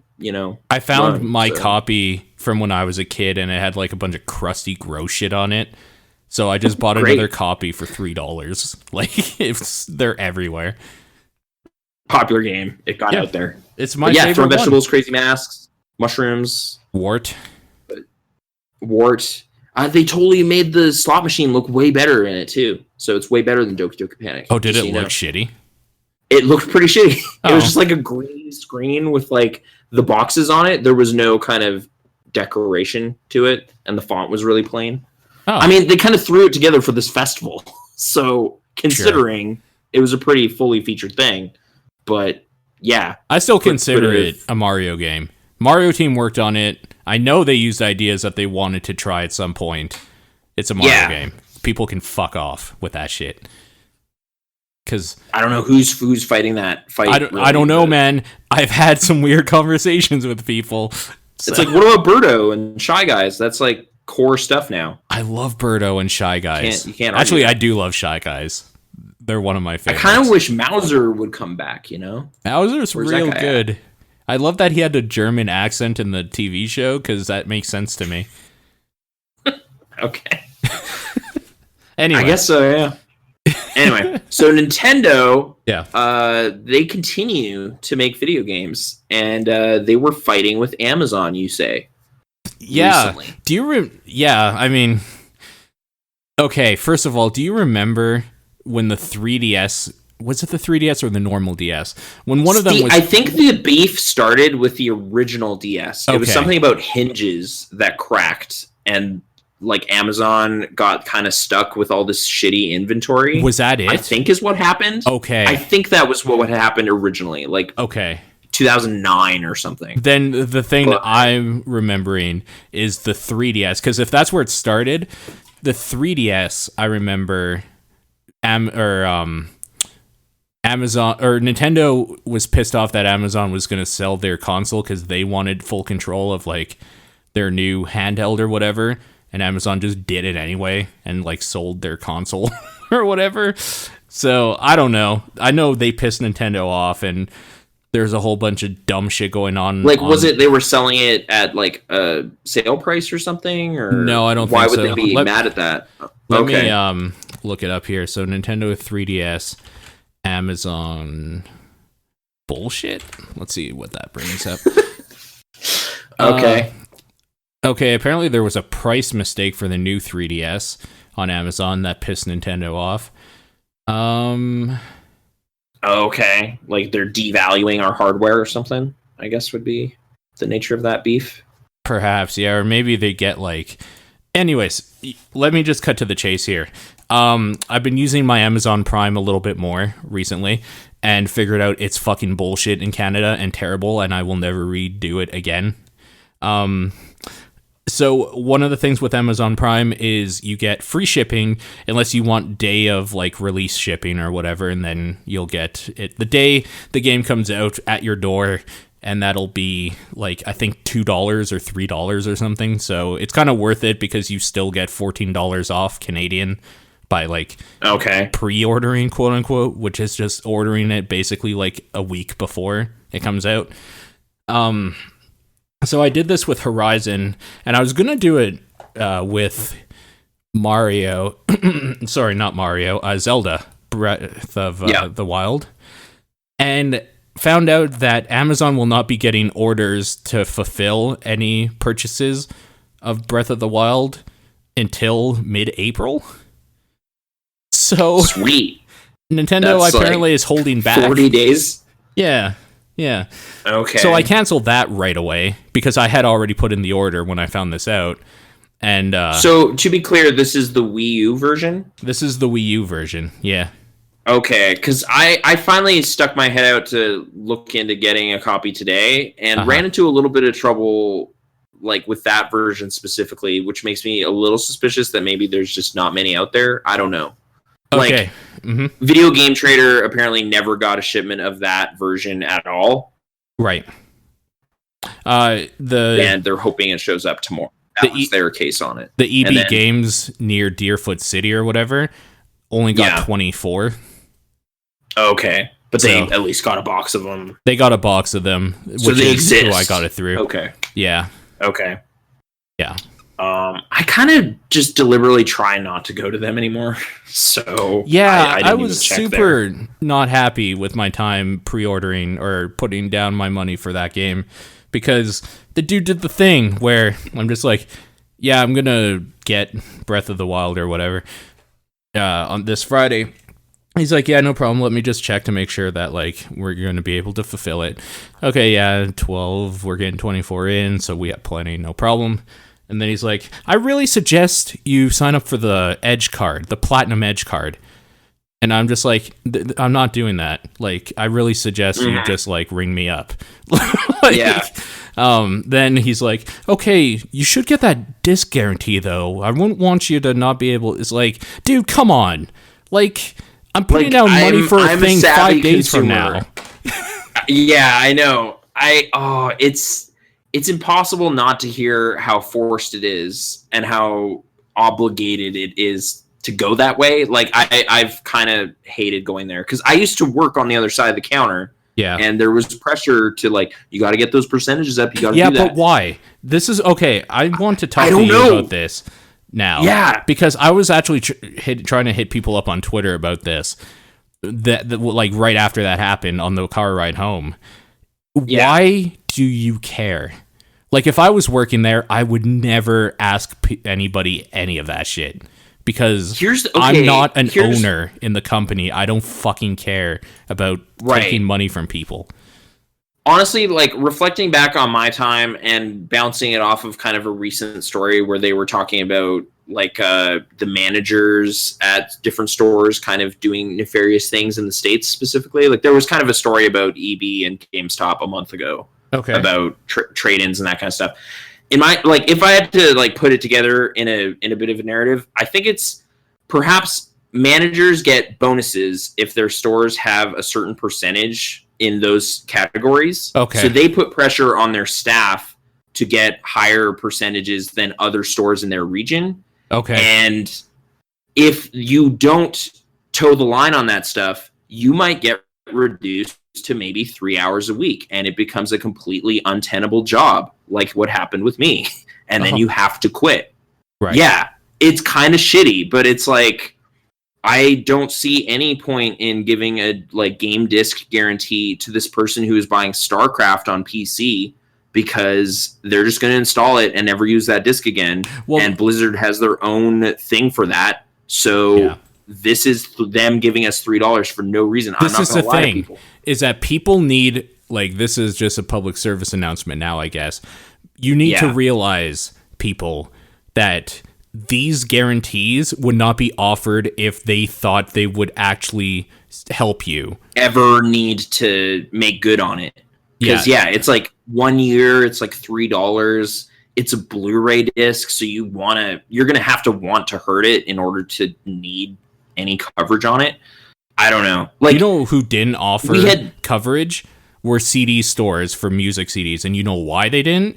Because they knew people would take their CDs, put them in Discmans, drop the Discman accidentally, or, like, leave it somewhere in school, or, like, it would fall out in their car somewhere and, like, get on the seat and get scratched, because they would lose money. People that do the GameStop EB game stuff know they're not going to lose money on this, because they know that when you take a disc home, you open it, you put that disc in the console, you play it until you're done, and then you put that disc away forever. They know that you will not wreck it. So don't you ever buy that shit. It's ridiculous. Okay, actually, sorry, my memory's jogging a bit as to the nature of the recent scandal, and I also want to curtail it into what you just said, because, like, if they were to have to make good on that deal, say you bought a new game, paid $3 to get it covered, they would then need to have a copy of it around to give you. And I don't know that they would. Like, in 6 months, 7 months, it's like, hey, can I get a new copy of, like, what's something that came out like Mafia 3? Like, my kid brother fucked up my copy. I need a new one. Oh, we only have recycled copies now because we're several months out and we have higher profit margins on that. Yep. So it's like, no, I want a new one. Actually honor what you said. It's like, well, but it's a new one. It's a $3 one. It's not $2. I need the new one. Yeah, I'd assume you'd actually run into a whole bunch of problems even locating one. They'd probably have to, like, check the whole city and be like, hey, you got to go to Chinook or something to get that. But it's not great. Like, I don't. Yeah, if they couldn't help you, okay, so the actual, could you take them to court over that? If, like, for not, I mean, I'm assuming there has to be some write up of, like, what you're buying for the GPG or whatever they call it. On the back of the receipt, I'm sure. is probably craftily worded to avoid something like that. Right. But I mean, I could go buy a cheap game and get one and look at it, but no, don't do that. I don't want to do that. Let's break this scandal open. No, dude. Like the last time I think I bought was like Wario Land Shake It, and the dude was trying to get me to get this disc guarantee. It's like it's like a $15 game. I don't care. Like I barely care about this game. I just heard it was kind of funny. Like I don't want to deal with this. But okay, sorry. The nature of the scandal that kind of came out a month ago was stores, because of this like managerial pressure, were essentially lying to customers whether they had new copies or not. Like there was kind of this internal, like unofficial rule to just, if someone asks for new, just say we don't have any, even though you do. So that was kind of the thing where it's like, yeah, I guess there's all these incentives in place to make it so you don't want to sell a new copy. So eventually, why wouldn't the staff start lying? Because it's kind of self-preservation or whatever. Like they just want to keep their job. Right. And they'd rather have no transaction go through than a transaction of a new copy with no guarantee and no pre-order and no platinum edge card and no anything else. That's like a negative to their like percentages that day. So I get it. It's just shitty. Like it's weird that turning down an $80 like transaction would be in any way a good thing for a company, but because of the way it's set up, that's EB Games. That's fucking dumb.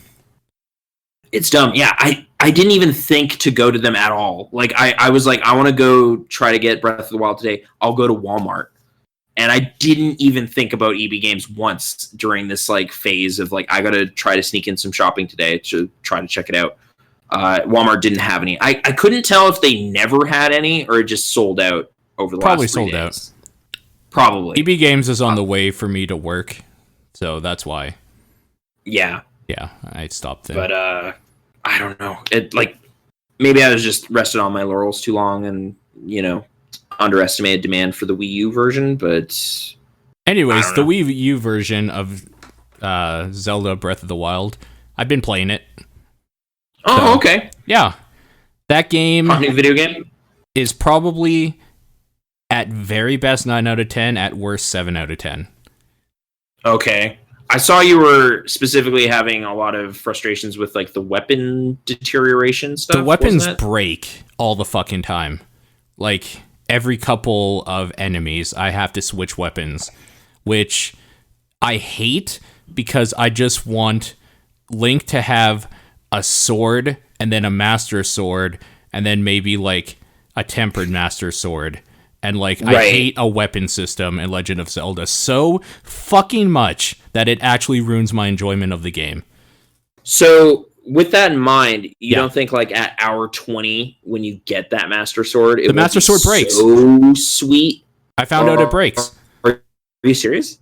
It breaks and then like restores itself later, but you still it still breaks at some point. I thought it was going to be kind of like we want to mythologize the Master Sword a bit, and I thought so too. Extra special. Yep. So I thought so too. Get it? It's like a game-changing thing, and you're super excited. But okay, if they have this weird breaking system in place for the Master Sword too, that's kind of weird. Okay, I didn't know that part. Yeah, I didn't either until I was told that, and I was just like, okay, this is actually probably the worst game ever made. Like, fuck this game. That being said, I've been playing a lot of it, and it's quite good. There's a lot of really good stuff in this game. Fuck, this game is complete garbage, but man, it's so good. Like, okay. Whiplash a bit on that opinion, but okay. That's really bad though. When I'm not having this is the thing, is I don't want to fight anything because it's more work than I want. And it's not because it's hard, it's because I will lose all my weapons and then pick up their shitty little spear weapons. Yeah, it's like the spoils of battle aren't worth the effort, sounds like. They're not at all, no.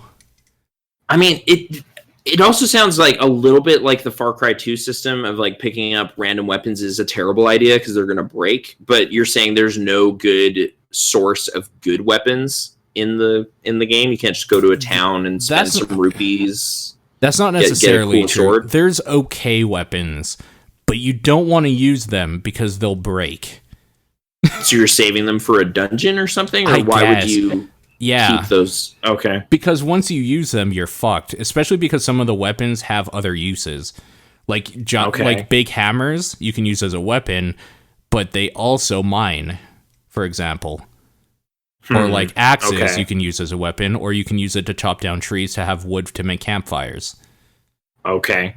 So you might not want to use those as just a regular weapon to kill some mokoblins or whatever. Exactly. Or some Octoroks, which I'm assuming are in there. Octoroks they're infuriating in this game, and it's kind of great. Yeah. Okay. It's kind of great. Like, I'll be running, and then, like, a coconut rock thing will just break Smashes near on me. you. And I'm just like, where the fuck did that come from? And it's nothing but trees around. And you're like, I know one of you is an enemy. Like, looking at all of them. It's really good. Okay. That sounds pretty cool. But... Yeah. So, wait, that weapon just is really bad, though. Like, I hate it so much. I kind of want to slip in an observation about it. I recently booted up Wind Waker HD and was trying to get into that and had a rough time. But the opening to that game has maybe somewhat similar thing where you don't have a sword and you're kind of fighting these dudes and then taking their weapons, like a spear or like a big kind of broad blade. But actually, those don't break. So that really changes everything. It's just you can't carry them with you everywhere. Right. So how many hits can you get in with your average pickup weapon before it shatters? Maybe 15 to 20. Okay. Is there a cap on your inventory, or can you just... Yep, there's a cap on your inventory. Nope. Okay. Okay, do you know... I guess I should just say, if you're listening to this and you want to be completely clean on everything Zelda, I'm going to talk mainly about mechanic stuff, like not story stuff here. So no story spoilers, just... But, like, let's be clear here. The nitty-gritty. For story stuff, if you've played a Zelda game, you know what to expect. This isn't any different, so don't worry about it. Like, there's the hero, there's the princess with, like, powers, and then there's the, like, evil source, and then, like, some other people. So, like, get over yourself. There's not going to be huge spoilers there. Okay. Do you know how this game opens at all? No. Okay. The game... Do you remember in the first Legend of Zelda, you go into a cave and an old man gives you a thing and says, it's dangerous to go alone, take this, and then you go? Yep. This is kind of the opposite, where you come out of a cave... and then there's nothing there, and you just have to try to find a way to go. Like, you just start an adventure. Yeah. This is like that? That is that. And that's really good. Like, it's really nice to have kind of like an opening little scene or whatever where there's somebody talking to you, or like there's a voice in your head, or something's going on. You know what? To be honest, I don't even know really what's going on with that. And then, like, you're Link, you're, like, waking up in a cave, and you don't know what's going on, and then, like, you leave the cave, and there's this giant world with, like, this big, scary thing, this, like, giant mountain thing out in the distance, and a bunch of, like, nice-looking stuff all around you. There's a title screen that says, like, Zelda Breath of the Wild, and then that's it. Like, go. Play the game. And that's super cool. That's pretty great. It's really good. Yeah. I mean, I actually enjoyed Skyward Sword, but that game has a lot of intro. This is the opposite. There's no intro, like, at all. Okay. Yeah. That's pretty cool to hear, I guess. Like, jumping right into it, just kind of being introduced to it by playing it. That's game design. It's really good. There, you know how you know how I found out you can climb stuff? By climbing something. I went to a tree and I saw an apple there, and I was like, okay, I'm gonna push these buttons. So I pushed the buttons. I was like, oh cool, this one makes you jump. That's kind of weird for a Zelda game. So I tried to jump for the apple, and I accidentally hit the tree, and I started climbing it. I was just like, holy shit, I can climb. Like, it's that sense of discovery again. And that's pretty cool. It's real cool because not a lot of games do that, especially a series as old as I am, basically. So, you know, I thought it was cool. I was pretty stoked about that. The magic loses itself pretty quickly when okay. you get some great weapons and they break on macablins. It's real bad. But, you know, I can't get over it, dude. I can't. I'm trying to figure like what the rationale would be. Like, we want each encounter to be exciting. We want you to be going through your inventory. I guess so. Yeah. I don't know. Like changing up your play style. Do you have any kind of like punching or? That's a good question. Anybody without a regular weapon? That's a good question. Because like one of the first things I found was a stick, like coming out of that cave. So I used that as my quote-unquote sword for a while until that broke. Mm-hmm. But then by that point, like, I found another thing. I think I killed a macaulin and took his spear or something. Like, there's some element of crafting in this game, too. So would it be like, oh, dude, you're supposed to reinforce that stick with, like, some other stuff? Like, you can tie a rock to that stick, and now it's better. That's what people say, but no, you can't be like Blacksmith Link. Okay. No. I don't know. I don't know firsthand yet. I hope to find out shortly, but yeah. It's I think big. My exposure to this game will probably be spectating it. Like, a friend of mine has the Switch version, and I'm going to go visit him tomorrow. So I'm going to see it. I don't know if I'll see the intro and how that's going to go. Probably not, but I would assume. Yeah. I was hoping to just pick up a Wii U copy like it was, you know, just around, but that's not the case. Let's talk about like technical specification stuff that I've noticed for the Wii U. Because I've watched some Switch footage now too of like some of the parts I played. The Wii U and Switch seem to play very comparatively when it comes to frame rate issues. In which, I mean, there's a lot of frame rate issues in some spots. It seems in both versions. In both versions. It seems like the Wii U is worse at doing parts where there's like fire effects and a lot of enemies around than the Switch, but it's kind of marginal at best. They both still have weird hiccups when it comes to just like giant open spanses of like scene. So I think it's a draw distance issue probably. Even on the Switch? Yeah, for sure. That's unfortunate.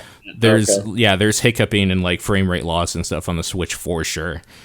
And it's kind of funny actually, because like I've been reading a few things online and people are saying that the Wii U version is worse and other people are saying the Switch version is worse, and it's like they're probably relatively similar to be honest. Similar then? Yeah. Okay.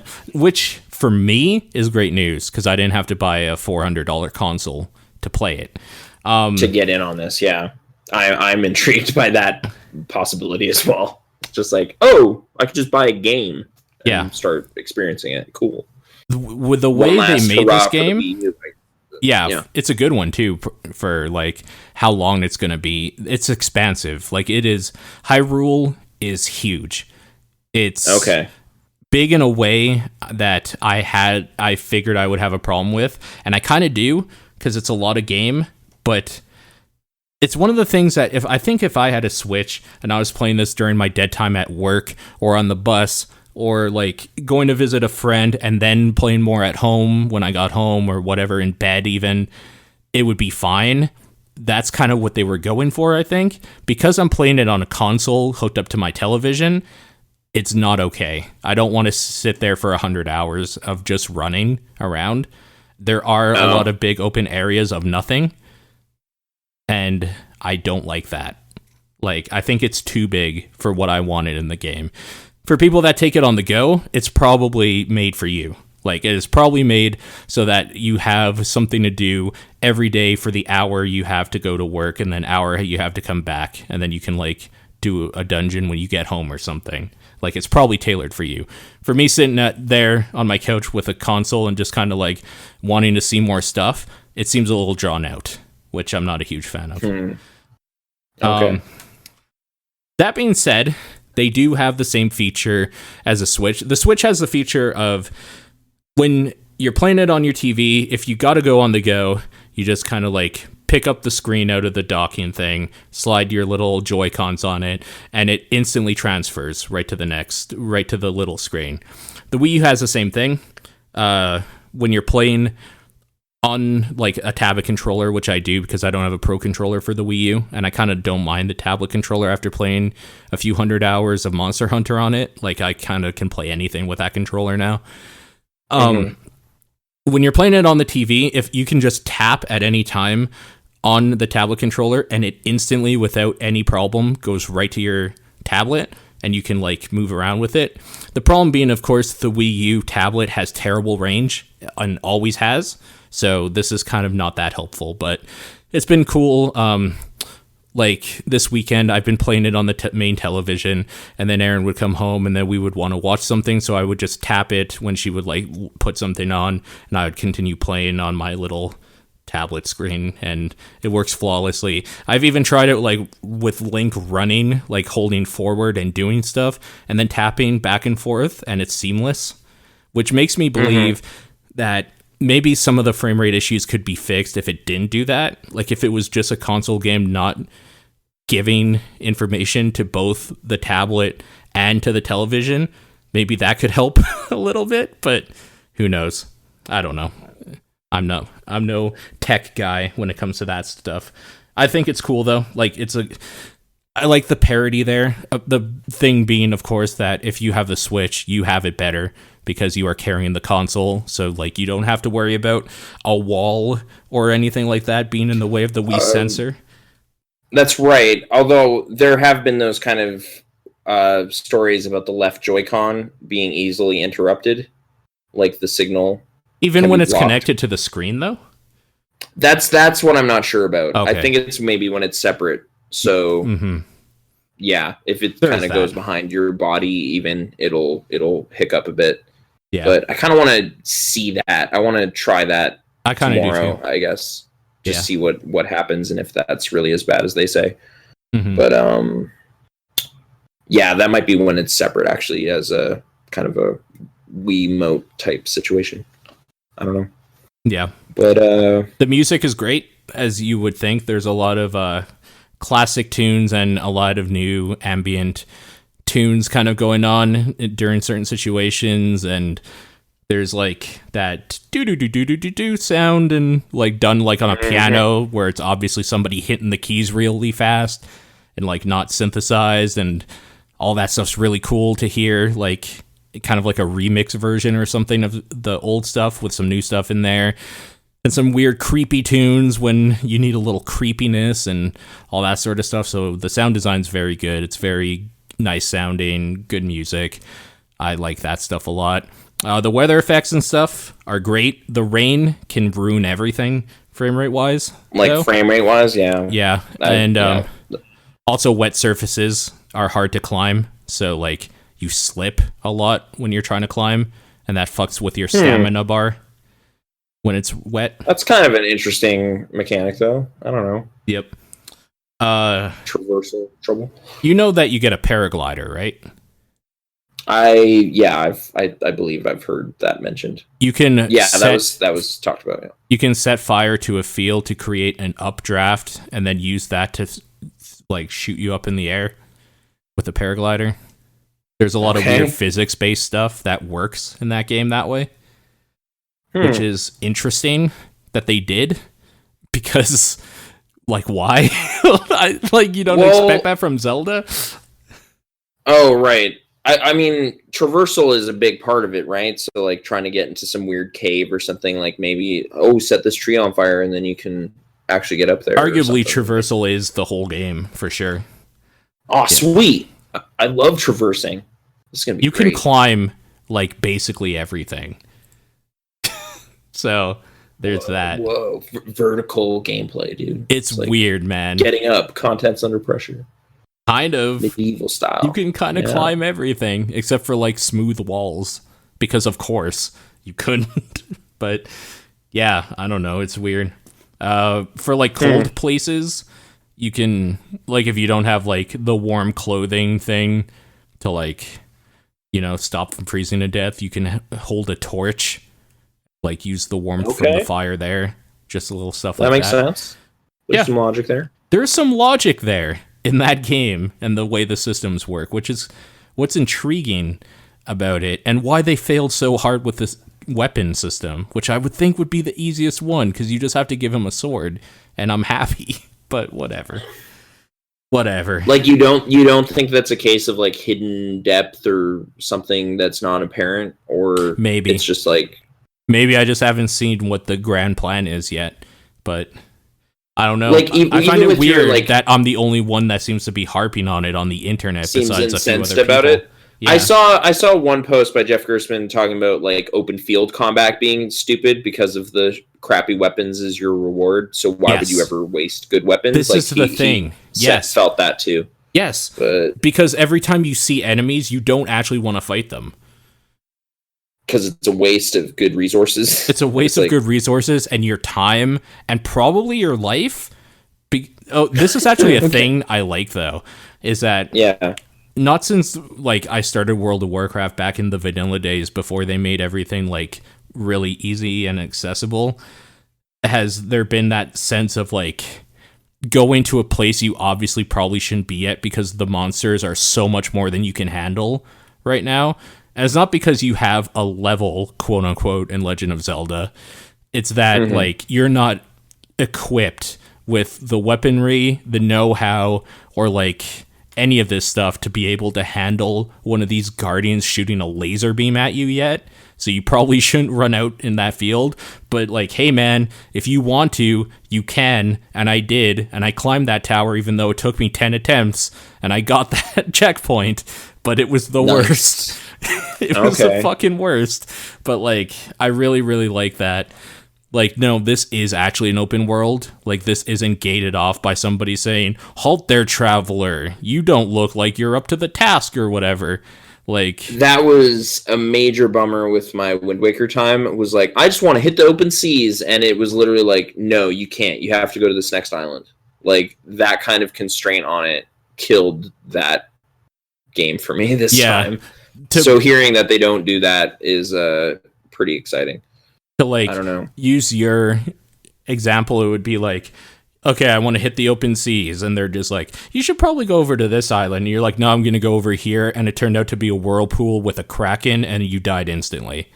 Like, that's what this game does. But that's the deterrent to going over there. It's not just a menu that says, no, you can't. Like, turn around. You literally are not supposed to do that. Right. Like, okay, that's better. One last thing I kind of wanted to tie into Link Between Worlds. Sure. Like, is the rupee economy like that, where it's like you're getting tons of rupees, there's tons of stuff to buy, like meaningful items can be acquired through doing that? Or is it like your wallet's too small, you can't? It's been my experience that I haven't found like shit for rupees out in the wild necessarily. Okay. But when I go into you're town, cutting grass, you're smashing rocks, you're looking. Yeah, I'm doing that stuff, and I'm finding like other secrets that I won't get into because it's like it's characters and stuff.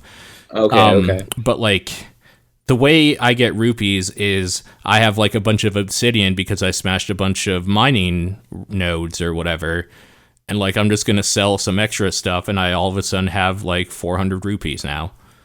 Okay. So like, and what can you do with that? Can you go buy? I bought clothing, a new tunic or something. Yeah. Okay, cool. Yeah, that's exactly what I wanted to buy. So, awesome. Yeah, man, I bought a tunic, and then there's a guy that dyes your clothes for you. So I went to him, and I'm like, make this tunic green, and he's like, are you sure? I'm like, yeah.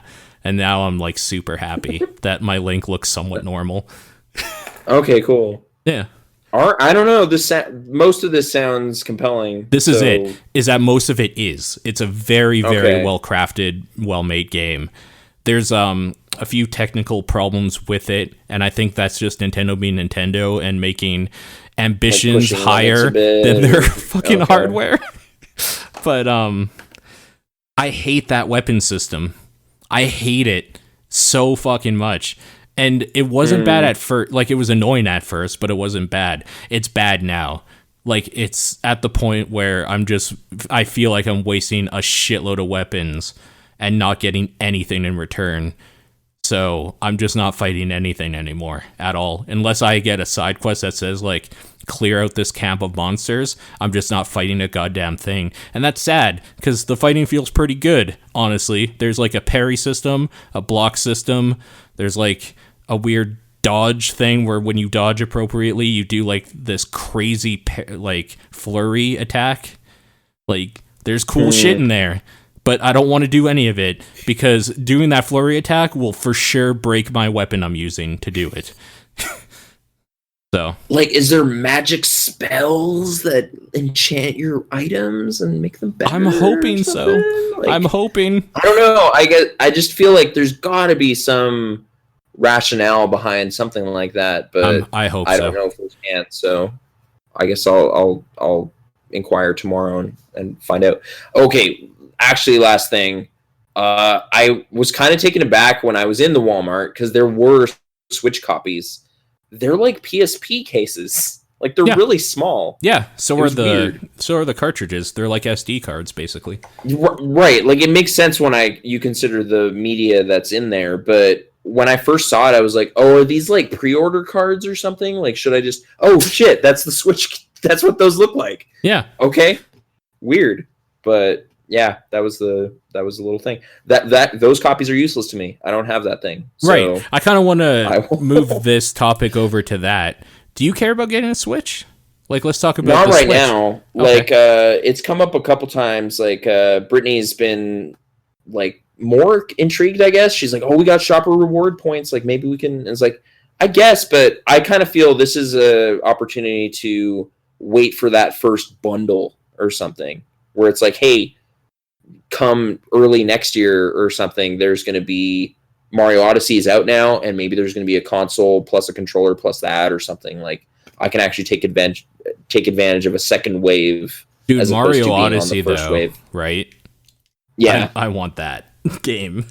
It looks right, but that's later this year. Exactly. That's like 8 months. Yeah. So I can definitely wait 8 months. I'm not jonesing at all. Like, kind of hearing the lineup and stuff, like that springy arms fighting thing looks dumb. I don't know. Thank you. I don't know why anybody thinks that looks good, but whatever. Like, is that not even a launch game? I kind of figured that was supposed to be launched just because who would care in 6 months when Splatoon 2 and like Mario's out? Is it actually not? That's hilarious. I don't know. I haven't heard anyone talking about it. Like, there's been launch podcasts this week, like people talking about stuff. It's all Zelda, a little bit of snipper clips, which is supposed to be kind of the cool indie thing, and just kind of hardware stuff, like nothing else games wise that I'm really hearing about. Like a little bit of 1-2 Switch, but I guess that is multiplayer exclusive. If you don't have other people around, there's literally nothing you can do. Yeah. So I don't know about that. Doesn't sound that great. So there's something I want to bring up with the indie stuff for the Switch. Okay. And why? Yep. I don't know. Okay. Like, I feel like I'm in this, like, crazy bubble of people who are just, like, saying, "Oh, this is great. I'm going to get a Switch so I can play Duck Game and Shovel Knight." It's like, these have been out for, like, 5 years. Are you fucking kidding me? Yeah. Like, how is this? Okay, it's great, right? It's great that this is out on the Switch, so this is an option. If you are just getting a console to play these now, like if you're excited that this is on the lineup for launch, where have you been? Like, are you fucking serious? You're excited for fucking Duck Game? This has been out on the Ouya since like 2014. I don't even know what game you're talking about. Duck Game? Yeah, Duck Game. It's a game where you play ducks and you pick up guns and shoot each other. It's really fun. It's really good. Like, Shovel Knight's been out for fucking ever. Binding of Isaac has been out for fucking ever. Like, what are people talking about? And I feel like I'm the asshole just being like, why are you excited about this launch lineup when these games have been out for 5 years? Like, what? Okay, here's my only theory. Nobody has a Vita at all. I do, but nobody does. You know what I mean? Like, it didn't catch on. So maybe part of the appeal is like, hey, I can have Shovel Knight in my pocket at school. You know? Okay. I can play Binding of Isaac while I'm waiting for class to start. But these have been out on the Vita. They've been out on the Vita, I know, but nobody has those. So that's why. That's not my problem. Like, I know. You're right, but I mean, like, a handheld console I might actually own has a game I like. Now I can take it to school. Whereas I was like, oh, cool, I got, I'm playing Spelunky on my Vita like a couple years ago. See, but I don't think that, like, if you didn't buy a Vita because you wanted these games in your pocket, you don't deserve to have Duck Game in your pocket. Yeah. Okay. You didn't put in the time. You should have got a Vita. Like, you're just... Okay, you're a fair weather Duck Game fan? To be fair, a lot of Nintendo purchasers are, like, fair weather, like, fans. Like, when it comes to their console, they're totally in. Otherwise, nothing else in the world exists. Like, people that own Nintendo products own Nintendo products. Right. I mean, maybe it's just because we're so close to launch week, but I've definitely been hearing, like, or just seeing, like, highly upvoted posts about how hot this launch is or whatever, and kind of scratching my head a little bit of just, like, where were you when the Wii U came out? Like, that was a Nintendo thing. The Wii U launch wasn't that good, though, really. Apparently. Like, people feel that way. I was there day one. I wanted I know you were. In hindsight, I don't know, like, why. Because, like, it was Nintendo Land, and Game & Wario maybe was early enough in that console that I was kind of into that, but there was no great reason. I don't know what I was doing. Did it have a Zelda? In hindsight. No, it didn't. It had like I think the first Zelda thing of any interest was that HD Wind Waker, and I was like some months in. Yeah, like, I mean, it never had its own Zelda, like, at all. Nope. Yeah. This is the only one. Like, and it's not exclusive to it. So, but thank God it isn't, like, exclusive to either, honestly. Yeah. Yeah. Oh, I guess in that sense. Well, GameCube, in retrospect now, doesn't have an exclusive because there's on other stuff. But that's a weird way of, I waited 10 years to play Wind Waker. That person might exist, but I don't know what that guy's about. Or Ocarina's on everything now, too. Ocarina is on everything. I'm actually surprised it's not on mobile. Like, on my phone. Oh, that Nintendo, as part of... Like, I mean, they're doing all that. I know you guys have been talking about, like, the Fire Emblem Heroes. Yeah, man. That's what it's called. And, I mean, I was talking about Miitomo long past when anyone was done doing that. But, I will attest that you burned the flame for Miitomo maybe a little longer than necessary, but maybe sure. I haven't opened it in a little while, but it just took up too much space. Metroid wallpaper. It was too much. No, I still have it. I still have it downloaded. I just don't click it. I'm too busy Redditing, I guess, is my problem. So you're back to Reddit, huh? You're back on the Reddit. I'm back on the Reddit. I try to put it away. Like, I don't have the willpower necessary to just, like, this is annoying to me. I have to set this phone down. If it's within sight, I will be back on that thing, like, as soon as my mind goes absent again. Like, if a show's on or something, I'm just like, yeah, that joke wasn't that funny. Start looking at dumb stuff again. So if, like, if we're hanging out and I just, like, have Reddit on my phone and then, like, show you my phone for a second, will you just, like, be tempted to read scrolling it? I'll probably just start scrolling. Just, like, I don't know what I'm looking for, but it's just like the meaning of life is surely on here somewhere. I'm just gonna keep scrolling to find it. Man, that's a compulsion. No, that's just a cat gif. Scroll. Yep. Oh, there's that dumb news story again. Oh yeah, Trump, Putin, Trump. I don't know why I'm looking at this. Like, it's really a problem. It's not great. So I have a designated drawer where I cast my phone. Yeah, it's not good. But anyway, I'm going to try my best not to fall into that trap this week. Stare at some Zelda. I will have my feelings next week. Yeah, man. And then we can kind of bounce some more thoughts around about it. But, I mean, it's kind of an exciting time. It's kind of an exciting month for games. Oh, for sure. We didn't talk about Horizon at all, but you got that too, right? Yeah. You jumped on that? So, like, I know this is a thing, between Horizon and Zelda, because they're both open world things. I still think Horizon is the better bang for your buck. Like, if you have both consoles, like, if you have a Wii U... Okay, this is a thing. There's so many caveats, but this is how I truly feel. If you're getting a Switch, you have to get Zelda. There's actually no other choice. Yeah. if you have a Wii U and a PlayStation 4, Horizon is the better game overall. It is the better use of your $60 or $80 depending where you live. It is the better product, like wrapped up in a better package. Everything is better about it, except it's not Zelda. Like if you are a Legend of Zelda fan, history, right? Yeah. So but it's like, oh, this is hitting like deep nostalgia centers. Zero Dawn can't do that. No, it can't, because it's a new thing. So. But this is also the thing. The nice thing Zero Dawn has is that it's a new thing. It is a new IP. Right. It's a new world. It's way more Mass Effect than I thought it would be. Like with the world building and like you talking to people and having different choices that you can talk to them about and find out more about their backstory and like the different clans or tribes or whatever they call them and all that stuff. Like it is the better open world game, but its biggest issue is that it's not Legend of Zelda. Right. So yeah, if you're just looking for an open world game, that's the one you should buy. Straight up. That is it. Mm-hmm. It's really good. Holy shit, is that game good. It is directed and paced in a way that I want to see more of that story. It's an interesting world that they created, which is kind of a hard thing to do considering the whole trope of like, I don't know, this post-apocalyptic, like humanity used to be a thing, but now we all tribal now. We call this. Like, it's kind of... It sounds like Cloud Atlas, the way you're talking about it. Kind of, I'm looking for the true and all. It's like that kind of.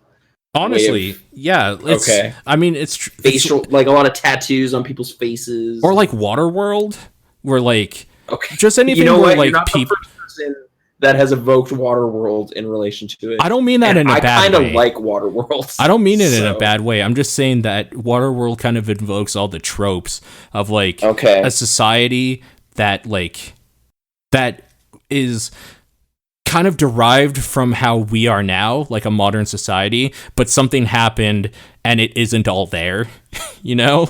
Like, so there's a different context for dealing with some of the same technology, right? Like the people that like obviously were normal, like us, like modernized people, are long dead, and so are their ancestors. But this is like what we've created as a society now, like based on the basic things that we found of like logs from what they talked about and this stuff, and like how this is obviously a spiritual thing now because we survived and they couldn't, blah blah blah. Yeah, so all of that tropey shit is in there, but it's done in a good way and a compelling way. It's a beautiful fucking game. Like, I don't understand how Sony first party exclusive like houses can make games that look so good all the time, but it's like they know a secret with the PlayStation that no third party knows.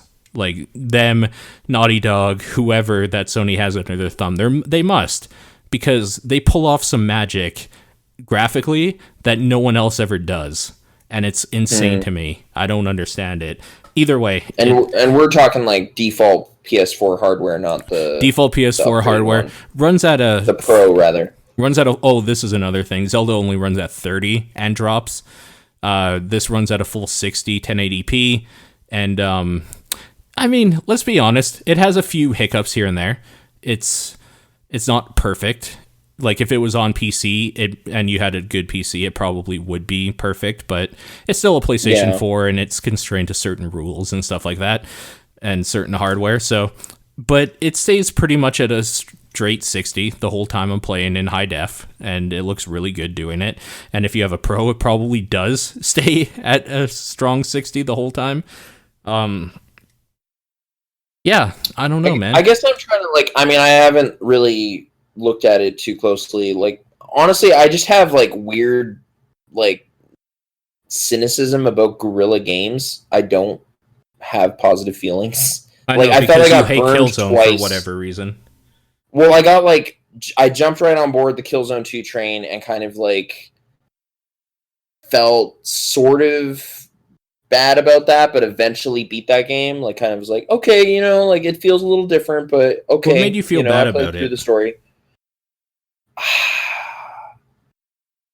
I'm trying to like put myself back in time to like when that was. The more fresh experience was Killzone 3. Okay. And Killzone 3 was bad though. Let's be honest. That's the thing. I felt like the review conversation that I was in, like the bubble around that game, was extremely positive. This was largely Jim Sterling.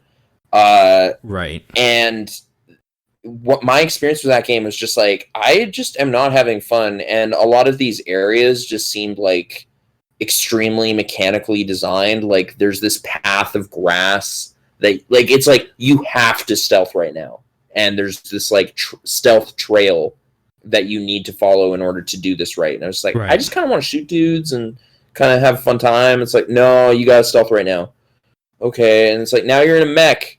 I can't tell what anything is. Like, this is all smoggy and the mech like, is terrible. There's so many like smoke effects and just kind of like glitz and glamour going on, but it's like it's making the gameplay hard. Like, I just want to shoot the bad guys, but meanwhile my mech looks super crazy and there's all this smoke and debris flying around. It's just, I don't know.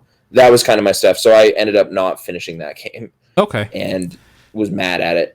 Okay. So then it's like, oh, Guerrilla's making this big open world thing. I was like, I'm extremely skeptical because I feel like they have 2 strikes right now, so I'll give them one more maybe, but okay. I'm not like convinced it's going to be all that. How benevolent of you. Yeah, I know. Give them one more. I'll give you another try, but perhaps when it hits greatest hits, like that's kind of where I'm at. Yeah. Like I'm not keen exactly. I've been like, is it kind of Far Cry structure? Is that fair? No, it's very Far Cry. Okay. Yeah, like the way the open world is done. The map has a bunch of blips on it, and you go and do some stuff. Yeah, it has all that. The combat is more. I'm trying to think of what the combat is like. Like Tomb Raider? Yeah, sure. It's pretty similar to Tomb Raider. More actiony than Tomb Raider. Tomb Raider was a lot more stealthy because you were a girl against dudes with guns, and in this you're kind of like hunting mechanical beasts.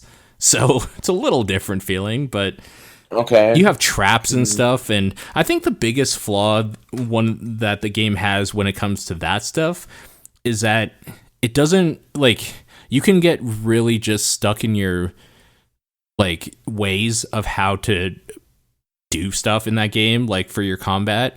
Like I really like the bow, so I could just use the bow all the time and sneak up on dudes and stab them.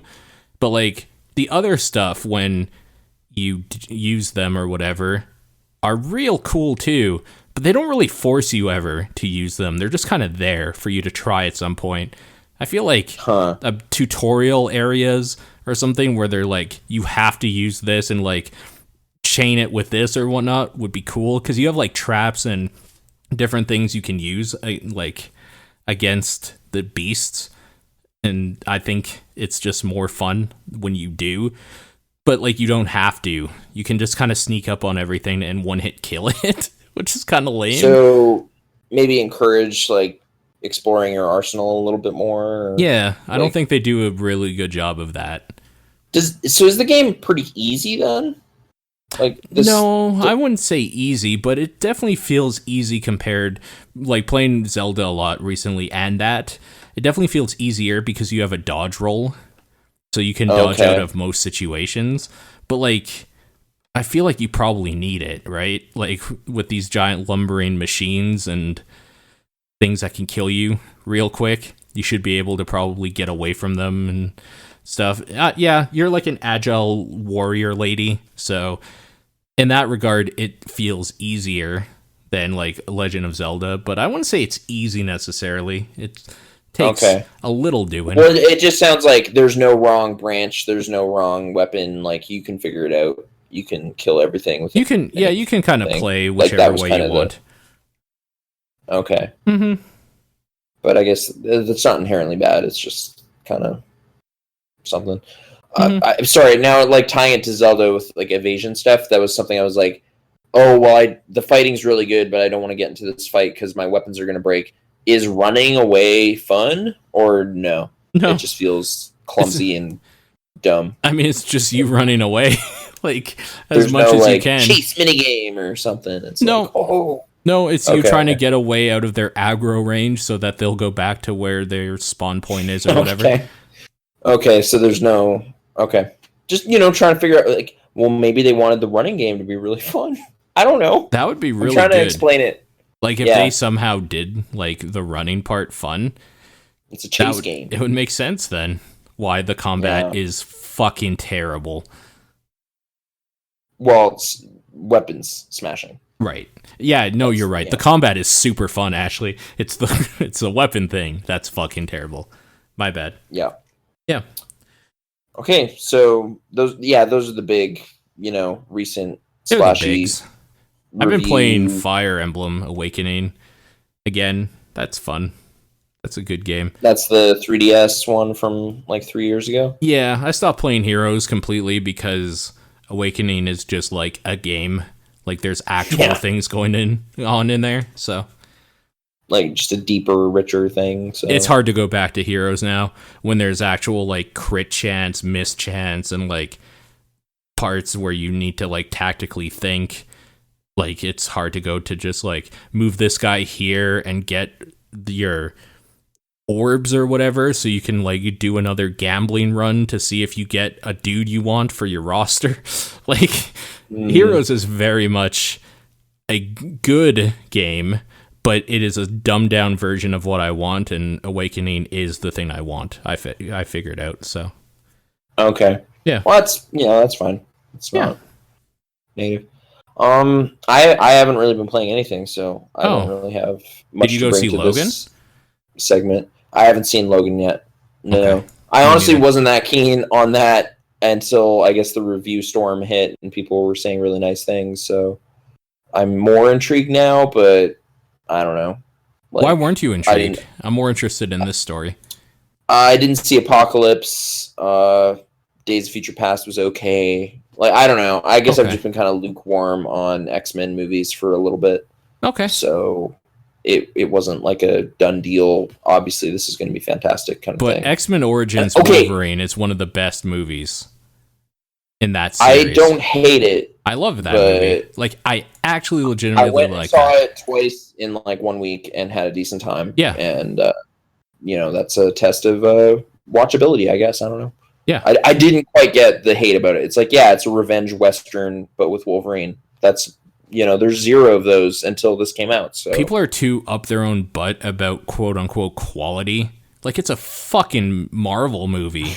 Come on, man. Like, did you have fun? Yes. Okay, then it's a good Marvel movie. It's not going to win anything. Because I was so outraged with what they did with Deadpool in the opening scene that I was just seething with rage the entire time. I mean, there are 2 hours. People, I was just sitting in my seat, quaking. There are people that actually do that for sure. Say that. No, I know. Whereas I don't have that attachment to like the source material, so it's like, Gambit's here. Oh, this is the worst. Whatever. He's got a stick. It's, that's Gambit as far as I know. I wasn't bothered. It was fine. I'm here for Wolverine, and he was in the whole movie. So yeah. But I guess hey, the new one's good. It's the director of Identity, one of my favorite dumb things. Yeah, movies. So James Mangold, R-rated stuff. Honestly, though, one little thing I'll bring up. I don't really like I just don't really like kids in movies. I get nervous. I go, this could be really bad. And I assume it will be really bad until I'm shown otherwise. So the recent trailer I saw with like, I'm a little kid, I'm wearing sunglasses, I'm in the gas station, oh, I flipped you. Like I wasn't feeling it. Yeah. And earlier, the other trailer, I think Johnny Cash is getting used a little too much. So I wasn't keen on that either. I was just kind of, That's fair. No, this is a Johnny Cash song. Which song? Okay. Oh, what was the song that they used in that one? Hunt Me Down, I think, is a key lyric in the song. Hunt Me Down. Trying to remember what okay, so they're in these SUVs, right? And Patrick Stewart's there. And there's this guitar song playing, and Johnny Cash, the guy who did like Ramblin' Man? that song I like. It wasn't that song. It wasn't Ring of Fire. It wasn't any of those. So trying to think of I'm trying to think of a song where he says "hunt you down." Hunt me down, something like that. Sorry, this is okay. Hey, my Johnny Cash knowledge is limited, but I mostly hear it in movie trailers, so I felt this was okay. I'm trying to think of movie trailers now. I know one that they used a few times. No, wait, not a few times. It was only Dawn of the Dead. Use his version of The Man Comes Around. That's during the opening credits. I actually liked that, but that was 13 years ago. Was it? Holy shit! It's been a little while, but God. Yeah.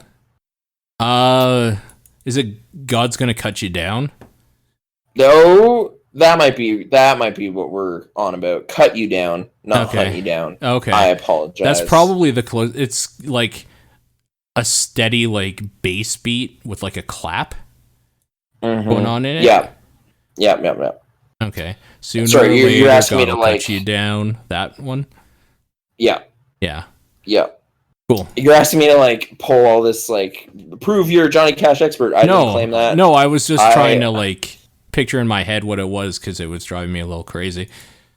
Just trailer vibes weren't the thing, and honestly, even more like hearing like, oh, it's gonna be R-rated. I just assumed that was like greedy executives seeing how well Deadpool did last year. I didn't feel it was like, oh, this is a bold creative decision. No, I mean it totally probably was greedy executives thinking like. But R-rating. I mean, it fits the character. There's a reason that M-rated video game for X-Men Origins was kind of exciting to see like healing factor stuff gone all the way.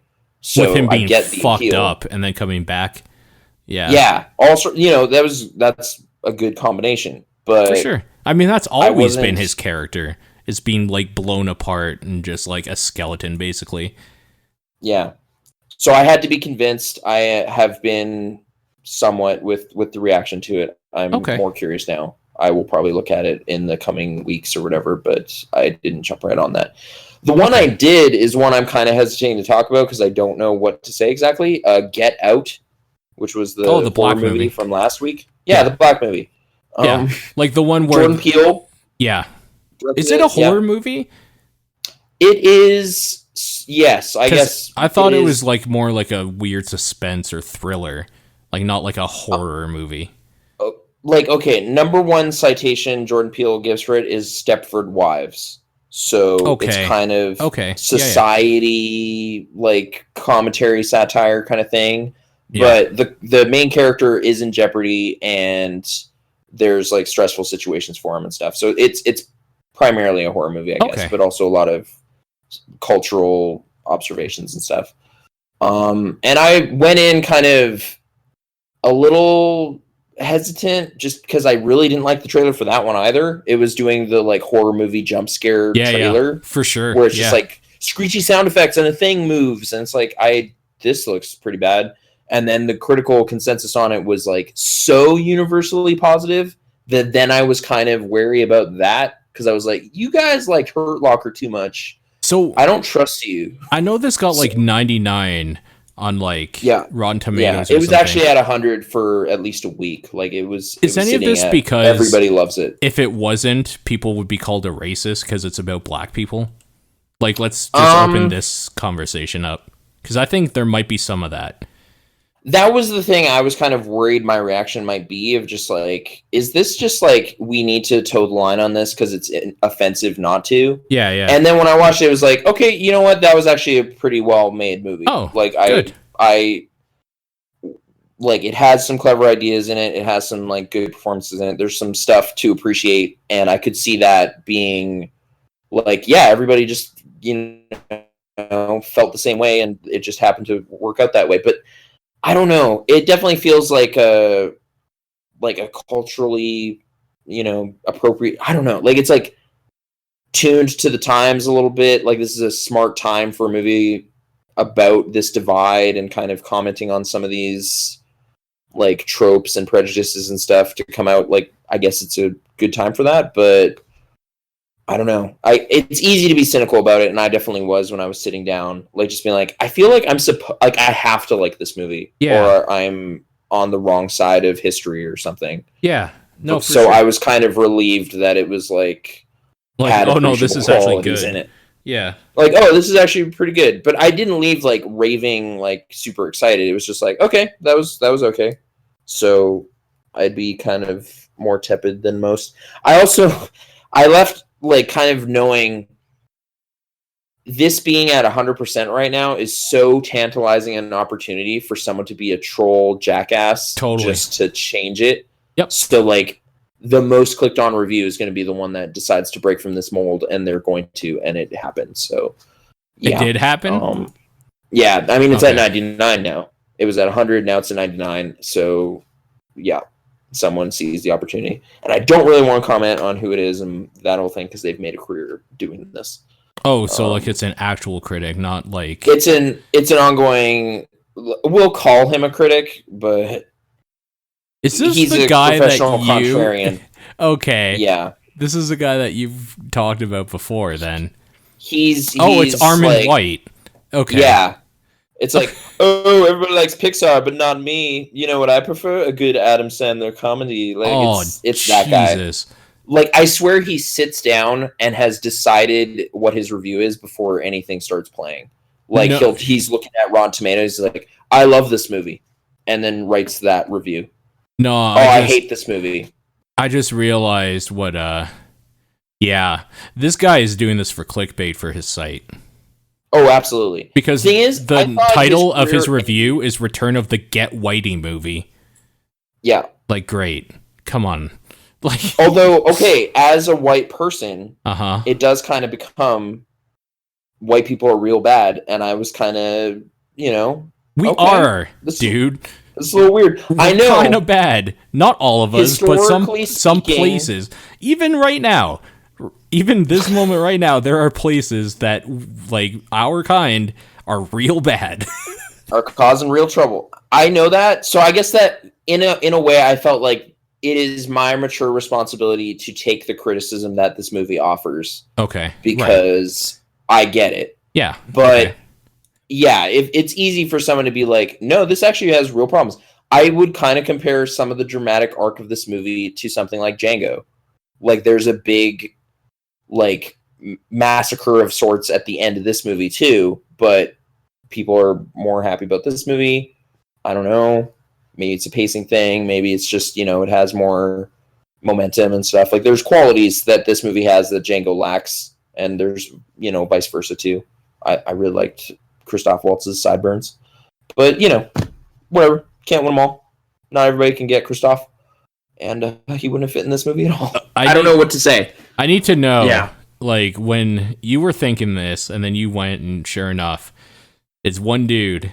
When you saw the name, were you just, like, anger like instantly? No. Okay, so the way you just knew the way that this actually happened. Sorry, let me see if I can pull up the thing. Okay. So it was at 100%. I was like, okay, somebody's gonna fuck this up. Yeah. Like there's no way that's not gonna happen.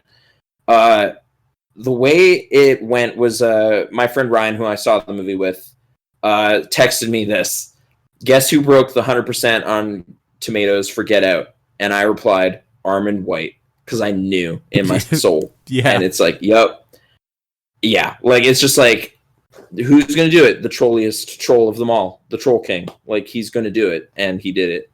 The thing is, though, I was going to say this earlier. I thought his career ended like 4 years ago when he insulted Steve McQueen at like an awards show. I thought he lost his job at the New York Post or whatever. But I guess not. He's still a credited critic on Rotten Tomatoes, so... Hey, he liked Resident Evil: The Final Chapter. He can't be all evil. Have you seen it? No, I haven't. I'm looking forward to it. I've heard it's kind of a bummer, but okay. Yeah. Hopefully it's fun, but I heard it's not the right kind of fun. I got my package of the first 5 Resident Evil movies on Blu-ray for $15 in the other day. $3 a movie, dude. That's a good deal. It's a really good deal. I paid like $5 a movie for the Predator movies, so there you go. Oh man, they're better movies though. Well, maybe except 2. 2's a little weird. 2's a little rough, yeah. Yeah. But yeah, Get Out. It's a movie. That's the thing. I haven't even really said anything about the plot line of the movie, but it's got spoiler potential all over the place. It's a black guy visits his a black white guy girlfriend, visits a like posh white neighborhood, and things don't go super great. There's some insidious things happening. Yeah, because he's black. What may they be? Yes. And, I guess the one thing I'll highlight is I enjoyed his best friend. He's like a TSA agent. Okay. Who is proud of that fact and tries to investigate and help his buddy using his TSA powers. And I was just kind of amused to hear the TSA in like a positive light in a movie.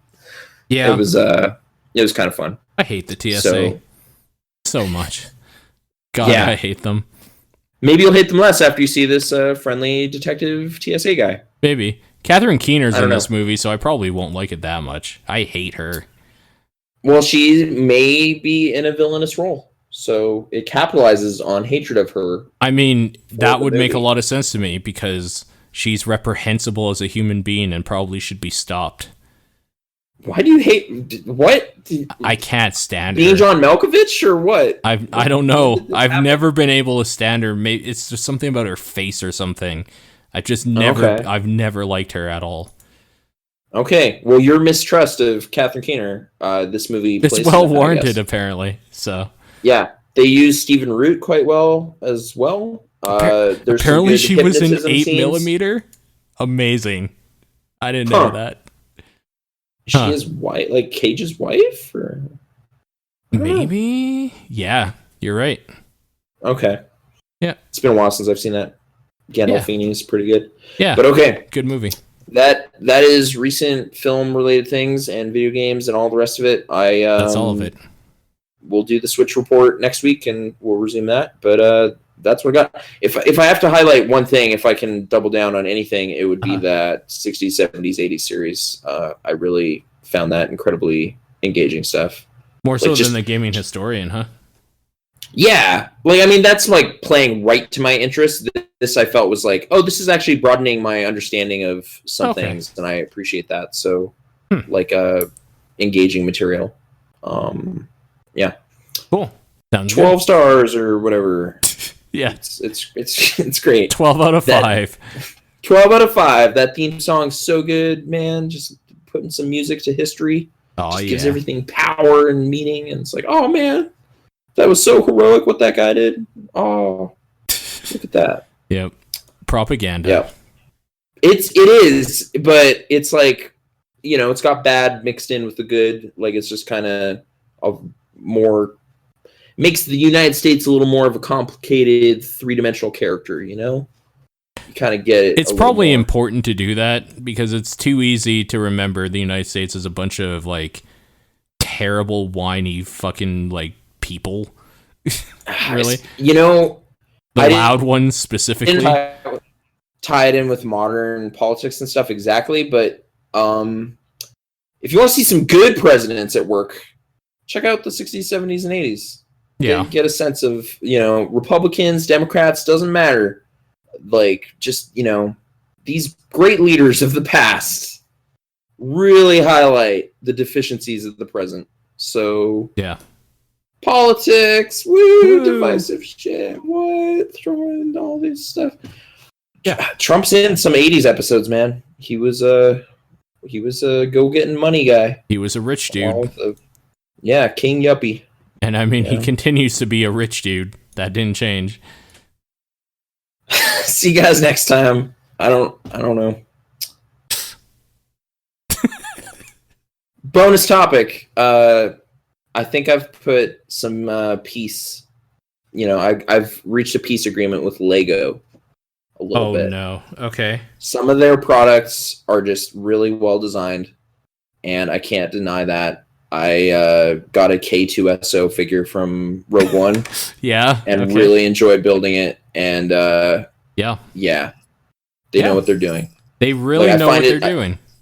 I still find it weird that you're like paying to see their brand in the movies and stuff, but I hear good things about that new Batman. That's the thing. Yeah, both are critically acclaimed films. I understand that, but I still just find the idea of paying to see like an explicitly branded thing like that a little weird. Like the Emoji Movie's weird. Yep. Like if there was a Coke movie, it would be really weird. I think a Coke movie would be pretty good. I don't know if it would. It'd be polar bears and like Santa. I bet it'd be so sentimental and cheesy. You're just right. Families laughing and smiling for like 2 hours. But it's like, oh, we're doing cute things and drinking soda. Yay! What if it was like a Christmas caper movie or something? Or like, what if, even better, what if they were trying to bring Coke to like, I don't know, the Sudan or someplace where there's no water? Actually, no, dude. Now I'm thinking like, there's The Gods Must Be Crazy is all about a Coke bottle. Is that secretly the Coke movie? It is, yeah. The Gods Must Be Crazy. The God being, movie. Yeah, the Coke being the like God. Branding, Coke. Yep. Hail your corporate overlords, yeah. But, yep. Dude, this Lego figure's all right, so I'll give them that. There you go. Lego. They know what they're doing. Okay. See you guys next time. Bye.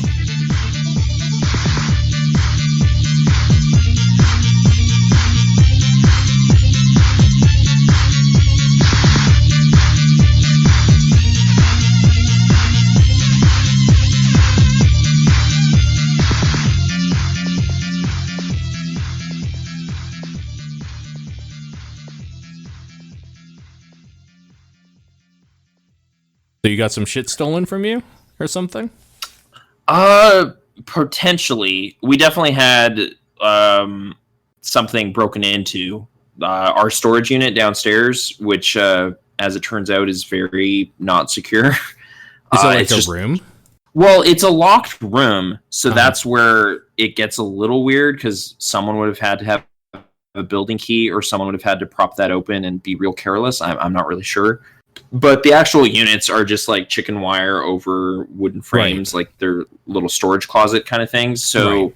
I mean, it's really like the place where you put your Christmas ornaments or like boxes of empty stuff or whatever. Like the thing that I think got us in trouble is like Brittany and I both like kind of keeping our high value electronics boxes. Oh, so it's like, oh, dude, there's a MacBook Air in there. Like, let's get in there. Oh, it's an empty box. Like, I think that's might be what happened. So they just kind of got in there. Oh, there's nothing great, and left. I don't think anything was actually stolen, but just the sight of like, oh wow, this is really easy to like. If turns out politeness is 90% of what's keeping us secure and safe. All you need is a pair of like pliers or something, and you could totally get in here and take whatever you want.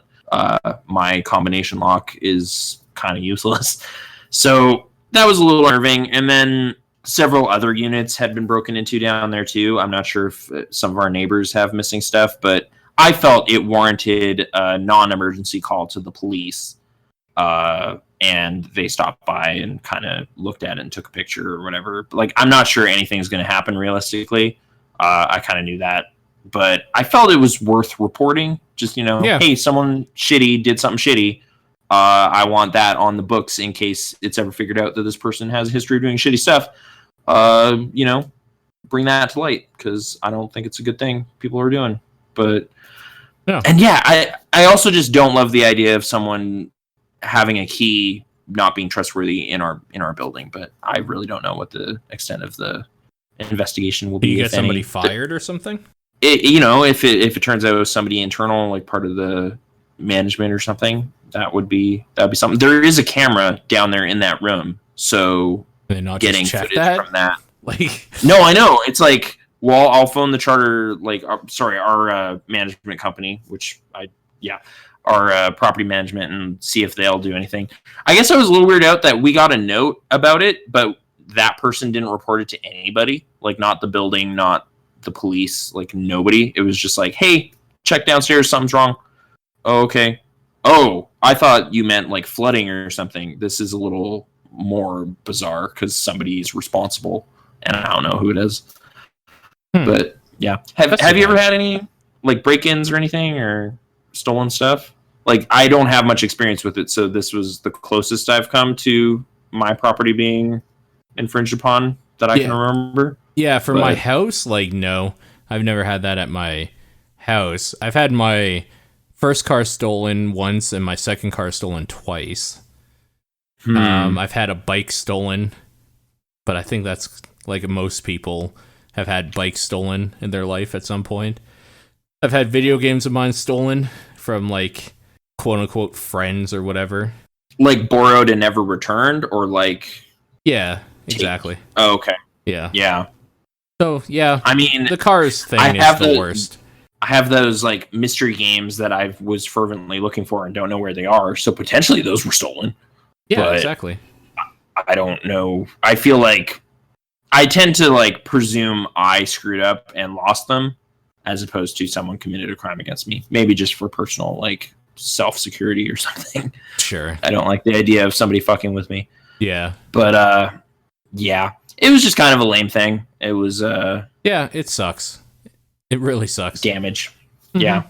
But I guess really, like, the only kind of insight thing was just like, oh, this was insanely easy to pull off. Like, this didn't really require much criminality to happen. They just had to do it. Someone just had to be low life enough to go like, yeah, I want this more than I want that guy to have this. So yeah, that was him scurrying along. No, it was him snipping stuff. I don't know, cutting and prying. Okay, gotcha. Too. But yeah, sorry, it's not an exciting crime story. None of my brushes with crime have ended with like a cool chase or anything like that. Just like, hey, you stop. And then running down the street. I mean, it took a while for OJ to have his chase of a lifetime, so maybe you'll have yours in another few years. Wait, which side of the story am I? No, I don't want to be a victim of a horrible crime. No, I'm saying that maybe one day the cops will escort you home. Why? What in my history? Okay. I don't know. I'm just saying you've just said you've never had like an exciting crime story or like a chase or something. I'm just saying, well, maybe one day you'll get one. Yeah. Be careful what you wish for. I guess. Yeah. I didn't wish for it. Oh well. Okay. Well, you're getting it. Crime, ladies and gentlemen, reported, I guess. Just, so you can stop it eventually. Yeah, that's why. At the very least, I'm hoping this warrants a little blip on the Calgary crime map. So it'll be like, that's us. That was our crime. But it won't. What do you mean? Like, nobody cares. All those gang wars going on. Get on the crime map? No. I don't know what would get you on a crime map. Probably murder. Like, but that's such a serious crime. Like, I'm assuming like armed robbery. What about shoplifting? No. As somebody who has shoplifted before, that doesn't get you a blip. What if you like a football interception, like you grab that box of Wii U copies and run out? You got all of the Zelda. You're going to get banned. Okay, you know what? If you stole enough in a weird way, you might get a blip. Okay. Yeah. You got to get that crime blip. Yeah, otherwise, you got to get that blip. What's the point? Yeah. All right. Crime blip. I guess we found the podcast episode name. There you go. Crime blip.